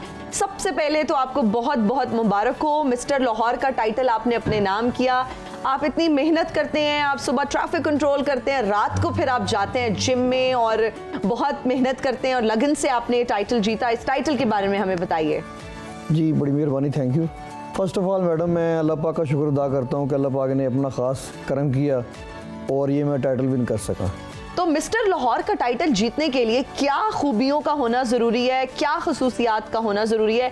जितने भी मर्द हजरात आपको देख रहे हैं वो ये सोच रहे होंगे कि हम भी कंटेस्ट करें, हम भी जाएं, हम भी टाइटल अपने नाम कर लें, तो क्या वो गीदड़ सिंगी है आपके पास जिसके बाद आपने टाइटल जीती है? मैडम गीदड़ सिंगी कोई भी नहीं है, सिर्फ मेहनत ही है। कोई भी बंदा किसी भी फील्ड में अगर हार्ड वर्क करेगा तो वो उसको अचीव कर लेगा। मेहनत एज इन फिजिकल फिटनेस जरूरी है? जी जी, बॉडी आपने बिल्डिंग का मुकाबला मुसलसल होता है करना ना। करते रहना है। अब ये नहीं कोई बंदा शॉर्टकट ढूंढना शुरू कर दे कि मैं 4 महीने में बन जाऊंगा, 1 साल में बन जाऊंगा। Yes. मुसलसल आप करते रहेंगे तो आप अपना गोल अचीव बॉडी बिल्डिंग के मुकाबले होते हैं और फिर उसको कंटेस्ट किया जाता है, फिर उसमें एक क्राइटेरिया होता है अच्छा, जिसमें जैसे- वेट होता है। जी, जी, मैं वेट यही के हिसाब पूछना से चाह रही बॉडी हूँ। होती है और बॉडी में फिर उसमें आपके साइजेस होते हैं, लाइक आपका बाइसेप कितना है, Abs और- ट्राइसेप कितना है, एब्स कितना। अब मैं पूछना ये चाह रहा हूँ वसीम अर्शद साहब के, जब आप ड्यूटी कर रहे होते हैं एज अ वार्डन, तो फिर लोग तो डरते होंगे आपसे। नहीं, असल में बॉस मैं ना बहुत ज़्यादा मैसिव नहीं हूँ। एक मैसिव हो जाते हैं, बहुत बड़ा साइज होता है, वो अलग नजर आना शुरू हो जाते हैं। He's not that huge and हाँ जी, massive, ह्यूज हो जाए exactly. मसल। तो मैं ज़्यादातर लीन फॉर्म में रहता हूँ, 70 से 80 वेट के दरमियान, तो वो नॉर्मल सा ही बंदा फील होता है, बहुत एक्स्ट्रा ओवर फील नहीं कितने होता। साल हो गए आपको एक्सरसाइज करते हुए? एक्सरसाइज तो मैं तकरीबन 20 साल से कर रहा हूँ, लेकिन माशाअल्लाह। प्रोफेशनली तौर के ऊपर मैंने 4-5 साल से ज्वाइन किया है। तो प्रोफेशनली करने के लिए तो वसीम साहब बड़ा ख्याल रखना पड़ता है, डाइट का भी, एक्सरसाइज के टाइम का, फिर टाइम मैनेजमेंट, तो फिर इस job as a traffic warden फिर इस सबको फिर आप मैनेज कर लेते हैं? जी असल में सर इसमें ना ज़्यादा तो एक्सरसाइज का इतना नहीं होता। एक्सरसाइज तो आपने 1 घंटा करनी होती है, ज़्यादा मैटर जो करती है वो आपकी डाइट मैनेज करती है। तो डाइट मैं अपने साथ कैरी करता हूँ। बस ये ज़रा होता है कि लोग कहते हैं यार यह की चुकी फिरना तो क्या खाते हैं फिर आप? मैडम उसमें डाइट जिस तरह का आपका गोल होगा ना, अगर कंपटीशन के बिल्कुल आप एंडिंग में हैं तो फिर आपने लो कैलोरीज के ऊपर चले जाना है, बॉयल्स डाइट के ऊपर चले जाना है, सोडियम बंद कर देना है, फिर आपने अपना जो मीठा है वो बंद कर देना है। तो खाते आप क्या हैं फिर? जैसे बंद तो boil- ये कर देना जी, है, जी। खाना फिर क्या है? जैसे बॉयल चिकन है, बॉयल फिश है, बेक फिश है, बॉयल पोटैटो है, बेक पोटैटो है, फिर राइस है, तो ये सैलड है। ये खाने के बाद बॉयल चीजें, फिर साथ कोल्ड ड्रिंक पीनी है, नहीं कोल्ड ड्रिंक कहाँ से आ गई? फिर गले से हजम गुजारना। करने के लिए कैसे बॉइल्ड चीजें कैसे खाएं? हजम क्या, किसी यहाँ की- से गुजारने के लिए क्या मैडम हजम तो जल्दी हो जाती है, बॉयल तो बड़ी जल्दी आपको भूख लग जाती है। तो वो फौरन। जायका जो यहाँ से गुजारने के लिए, जैसा जमील कह रहे हैं, उसका जायका वो बिल्कुल कोई फीकी सीकी खा लेते हैं आप बॉयल? बस मैडम वो सेक्रीफाइस देना पड़ता है। फिर जब आपको एम हो ना, फिर आपको बर्दाश्त करना जब पड़ता आपको है। गोल आपका पता हो और फिर आपको वो रिजल्ट्स नजर आ रहे हो हाँ जी। जिस तरह से आपने टाइटल जीता भी है। अच्छा ये बताएं कि फिर ये डाइट जो आप स्पेशल किस्म की बना दें, तो आपकी फैमिली ने कभी ये नहीं कहा कि इतनी चीजें बनाना, क्योंकि खवातीन के लिए मुश्किल भी होता है, 3 टाइम डिफरेंट चीजें बनाना, आपका अलग मील बनता है, तो कौन सबसे ज्यादा सपोर्टिव है फैमिली में? मैडम सबसे ज्यादा तो मेरी वाइफ ही कर रही है, मुझसे वाह। ज्यादा स्ट्रगल मेरी वाइफ कर रही है, क्योंकि मेरे लिए मील वो बनाती है सारे। मैंने तो 1 घंटा एक्सरसाइज करनी है और खाना है बस, बाकी मील उसने तैयार करने हैं, सारा कुछ उसने करना है। तो फिर ये मिस्टर लाहौर का क्रेडिट आपके साथ आपकी बीवी को भी जाता जी, है, जी, जो जी। आपके खाने, आपके मील्स प्रिपेयर कर रही हैं, और बहुत अच्छी बात है कि वो आपको सपोर्ट सपोर्ट करती कर रहे हैं। हैं बिल्कुल। जबरदस्त। उनकी सपोर्ट के बगैर तो मैं कहता हूँ कि मैं मील बना नहीं सकता। तो ये मुझसे ज्यादा मेरी वाइफ का रोल है, मैं तो ये मानता हूँ। बेशक, अरे बेशक, वो मेरे लिए बना रही है मील, मेरे लिए एफर्ट कर रही है, बिल्कुल, तो डाइट मेरे भी बैक बहुत हैंड के ऊपर important वही है। बिल्कुल ऐसी है। तो आप मजीद मुकाबले भी लड़ने का इरादा है आपका? जी अभी मेरा इरादा तो है कि मैं आगे हो रहा है पंजाब का, पंजाब के लिए जाऊं, फिर आगे पाकिस्तान है, पाकिस्तान के लिए जाऊं, क्योंकि तैयारी तो मेरी है। आपने एक दफ़ा बेस बना ली है तो फिर आपने आगे बस उसको पुश ही करना है। तो अच्छा, आपने कहा एक्सरसाइज करते हुए तो 20 साल हो गए हैं तकरीबन आपको, लेकिन मुकाबला लड़ने के लिए ये शौक कब पैदा हुआ? क्योंकि इसके लिए तो एक अलग मेहनत चाहिए होती है आपको। तो वो बस फिर जैसे जैसे आप आगे बढ़ते जाते हैं ना, बंदा कहता है यार ये मैंने अचीव कर लिया, नेक्स्ट स्टेप पे कितने चला साल गया। पहले आप, क्योंकि आप 2022 में आप रनर अप रहे, जी, runner तो up आप रनर अप के बाद भी कुछ लोग होते हैं जो Disheart दिल हो छोड़ जाते देते हैं। हैं, डिसहार्ट हो जाते हैं, लेकिन आपने मजीद मेहनत की और 2023 में मिस्टर लाहौर का टाइटल जीता। तो कितने साल पहले आपको ये शौक पैदा हुआ कि मैंने मुकाबला लड़ना है? ये मैं बता रहा हूँ कि 4 साल पहले ना मैंने सर ट्रेनिंग हार्ड कर दी, जब प्रोफेशनली तौर के ऊपर उसको करना शुरू कर दिया तो इम्प्रूवमेंट आना शुरू हो गई। तो मुझे लगा, फील हुआ कि यार मुझे ना प्रोफेशनली कंपटीशन भी खेलना चाहिए, तो वैसे बॉडी बन रही है, लिहाजा मुझे इस फील्ड में भी जाना चाहिए। अच्छा, तो जो साथ में ट्रैफिक पुलिस में लोग हैं वो भी एडमायर करते होंगे, क्या उनको भी शौक पैदा होता है, आपको देख के इंस्पायर होते हैं कि हमने भी जाना है बॉडी बिल्डिंग की तरफ और ये जिम वगैरह, या नहीं बस वो देखने की हद तक या अप्रिशिएट करने की हद तक ही होता है? या फिर वो कहते होंगे आपको आज क्या एक्सरसाइज की, जरा बॉडी तो दिखाएं। मैडम वो तो कोई भी दोस्त मिलता है, रिलेटिव मिलते हैं ना, तो देख के फौरी तौर पे यार मैंने भी डाइट प्लान बना दे, यार मैंने भी शुरू करनी है। वो तो सारे ऐसे कहते हैं लेकिन करता कोई नहीं है। लेकिन और वैसे भी डाइट प्लान तो चले आप दे भी दें, एक्सरसाइज करेंगे तो कुछ होगा ना। हाँ जी, अभी एक्सरसाइज स्टार्ट नहीं की, अभी आप जिम गए नहीं है और प्रोफेशनली डाइट प्लान दे दो तो जब आपको। एक्सरसाइज करके क्रैम्प्स पड़ते हैं तो फिर क्या दिल करता है अगले दिन जिम जाने का? How do you manage? नहीं मैडम, क्रैम्प शुरू में पड़ते हैं क्रैम्प्स, शुरू में पड़ते हैं, एक महीना बड़ा पेनफुल होता है। अच्छा मेरा एक और सवाल है, आप लोग ट्रैवल भी तो करते होंगे, कोई मसरूफियात भी होती होंगी, शादी भी होती है, कभी कोई इवेंट हो गया फैमिली में, फिर कैसे जिम जाते हैं? नहीं मैडम, वो ये नहीं है कि आपने पूरा साल ही जिम जाना है। अगर कभी वीक में 1-2 ऑफ हो भी जाए पूरे महीने में जी, तो वो अच्छी बात है, आपकी महीने बॉडी में को सिर्फ रेस्ट मिल जाता है। महीने में 2? तो जिम्स वैसे भी तो संडे के अलावा मैडम, संडे को तो ऑफ संडे के अलावा, ठीक है, संडे के संडे का तो जिम भी बंद होता है। जी मैं वही कह रही हूँ कि अगर 2 ऑफ पूरे महीने में है तो ये तो मुश्किल काम है। लेकिन इस तरह की बॉडी जब आप मेंटेन कर लेते हैं ना, तो फिर तो आप घर में भी आप पुलअप्स पुशअप्स लगा के हो जाते हैं। यस, नहीं आप अगर रेस्ट भी कर लेना, कभी रेस्ट भी हो जाए कोई बात नहीं, ये थोड़ी है कि बॉडी एक दिन में खराब हो जानी है आपकी, आप नहीं करेंगे तो। नहीं फिर दिल करते है अगले दिन जाने का? नहीं, आप अगला सवाल ये पूछ ले, बॉडी फिर कितने अरसे में खराब होती है? फिर आप ये पूछ ले। अगर जी, वैसे ये मैं नहीं पूछना चाह रही, लेकिन मैं ये जरूर पूछना चाहूंगी कि कितना टाइम लगता है शेप में आने के लिए, जो आपका टारगेट होता है उसको मेंटेन करने के लिए? मैडम अगर सपोज कोई भी है ना, कोई बंदा अगर चाह रहा है कि साइज गेन करे, स्किनी है जी, तो 3 माह अगर वो मुसलसल करेगा ना डाइट एक, जी, तो बॉडी जो आपकी उस डाइट के ऊपर कन्वर्ट हो जाएगी, आपको रिजल्ट नजर आना शुरू हो जाएगा। वसीम राशिद साहब, आजकल मसला ये है वजन कम करने, उसके लिए कोई जादुई टोटका, कोई टिप बताएं, जो ये वजन गेन करना तो बहुत कम लोग चाहेंगे, जो बहुत स्किनी उसमें होंगे। भी सेम ही है कि आप जब डाइट के ऊपर कन्वर्ट हो गए ना, तो 3 माह के बाद ना आपको उसके रिजल्ट फील होना शुरू हो जाएंगे। 3 माह तो जरूरी है, कंसिस्टेंसी। जी, वो डाइट जब आप लेंगे ना, प्रॉपर एक डाइट, तो आपकी बॉडी आहिस्ता आहिस्ता उस डाइट के ऊपर आ जाएगी। अब आप बॉइल्ड चीजें खानी शुरू करें, उबली हुई चीजें खाना और शुरू 3 महीने मैडम वो तो एक्सट्रीम है ना, आपने कंपटीशन खेलना है, उसमें ये है कि आप अपनी डाइट को बेहतर कर लें बस। मेरा कंपटीशन जमील के साथ है। ना मैं तो बहुत मेहनत करता हूँ अपनी फिजिक को मेंटेन करने के लिए। जी भी नो दैट। वसीम अर्शी साहब, आप बहुत से लोगों के लिए इंस्पिरेशन भी हैं, और हम आपको बहुत अप्रिशिएट भी करना चाहेंगे, क्योंकि एक टफ जॉब के साथ आपने अपने इस शौक को पूरा किया। तो आपके लिए ढेरों दुआएं एंड विश यू लक। इस तरह आप जो आपकी ड्यूटी है, अब मैं तो जो ट्रैफिक वार्डन्स है ना, मेरे बड़े दिल के करीब है। हमारे लॉ एंड ऑर्डर के जो फोर्सेस है ना, पुलिस हो या बाकी हो, वो तो फिर उनको ऑफिस चले गए या बैठने का मौका या रेस्ट का मौका है।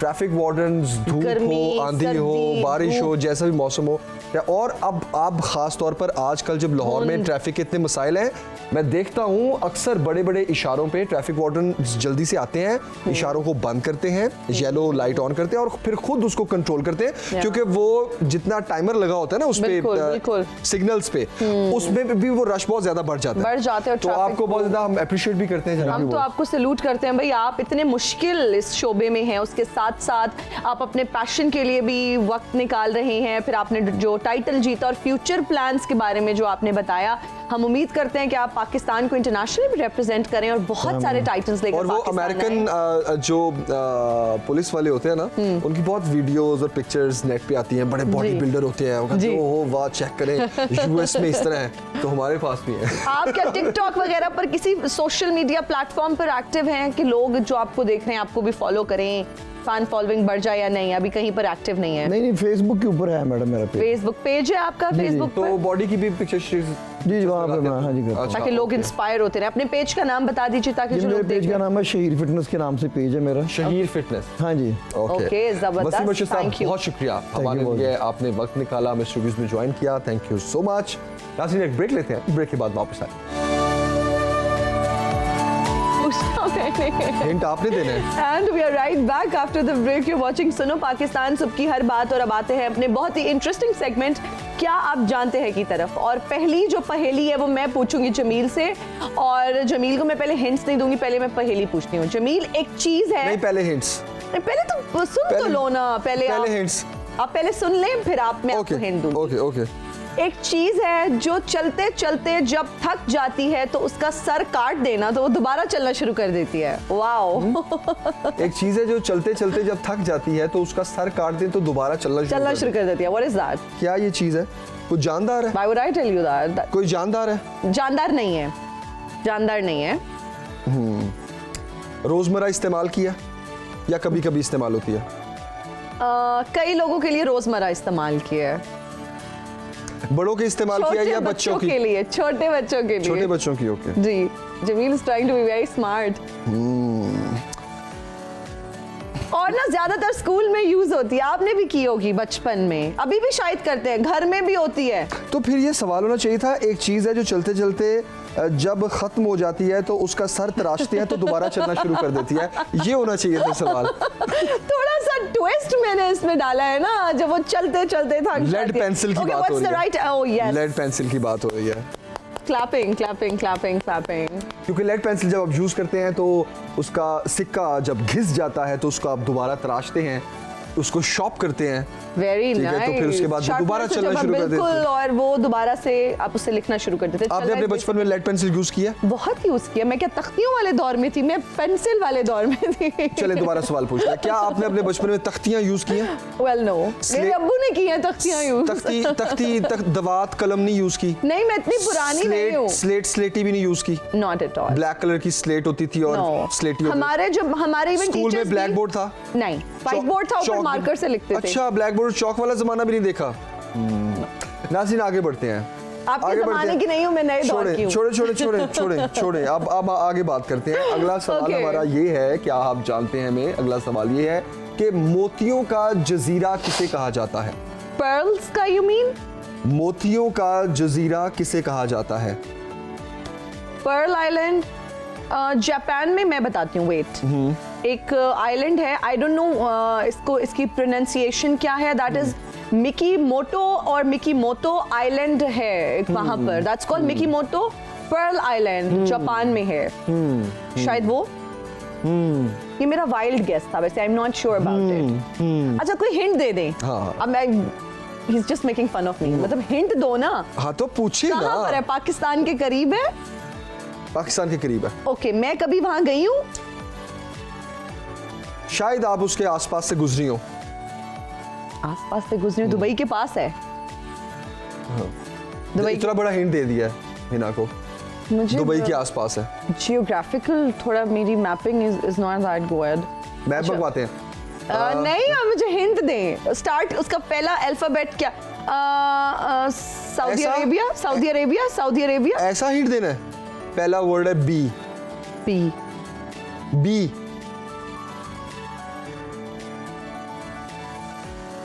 पहला वर्ड है बी और एंड वर्ड है एन। नून गुन्ना? N N N. नून। नून। और स्टार्ट है बे। बे। पीसीआर से आवाजें आ रही हैं, बांग्लादेश। दुबई तक गई? फिर कह रहे हैं भावलपुर। दुबई तक गई है ना? हिंट देने वाले लोग भी ऐसे हैं। दुबई तक गई है ना? जी। तो गल्फ कंट्रीज का पता है? बिल्कुल माइंड में नहीं आ रहा मेरे। तो बे से नाम शुरू होता है, नून पे खत्म होता है और इसको मोतियों का जजीरा कहा जाता है। I don't know. I'm clueless. Wait, let me just guess. बे से शुरू होता है। पीसीआर कोई हिंट ही दे दे जमील के लिए। आप लोग सारे हिंट निकाल लेते हैं, स्कूल में इस्तेमाल होती है और पता नहीं क्या क्या। इतना बड़ा मैंने कतर के पास है। गल्फ कंट्रीज इतना बड़ा हिंट दे दिया है। दुबई के पास, कतर के पास, आसपास। I am clueless. व्हाइट और मरून कलर का फ्लैग है उनका। हाँ, अब भी वो किसका फ्लैग है? बहरीन। इस हिंट का तो बिल्कुल पता नहीं चला। बहरीन। फ्लैग तो आपको, फ्लैग का क्या पता है आपको? फ्लैग तो शायद पाकिस्तान का पता होगा। I guessed it right. अच्छा, पाकिस्तान का झंडा जो है उसमें कितने % ग्रीन है, कितने % व्हाइट है? 70% ग्रीन है, 30% व्हाइट है। कितने %? 70% ज्यादा ग्रीन। Come on. अच्छा मेरी बात सुनिए, एक अभी नहीं, एक और अभी है। अभी है, वो कौन सा मुल्क है जिसके नाम को उल्टा करे तो परिंदे का नाम बन जाता है? That's your question. That's for you. That's for you to guess. Okay, guess. यार कोई हिंट नहीं देना। जल्दी मुझे नहीं दिया, मुझे फ्लैग का कलर बता दिया। 57 हिना, it's 10:57। जल्दी से हिंट दें, कहाँ है ये मुल्क? पीसीआर? यूरोप। कल सोच के बता देना। एंशिएंट मुल्क है, शहर का नाम है, actually it's not a country. 3 alphabets हैं, सिर्फ 3। इटली। इटली को नाज़रीन, आपसे मुलाकात होगी इंशाल्लाह कल। अपना बहुत सा ख्याल रखें, फीडबैक जरूर दीजिएगा। इस सवाल का जवाब हम आपको कल देंगे क्योंकि टाइम बिल्कुल खत्म हो गया है। बाय बाय, अल्लाह हाफिज़।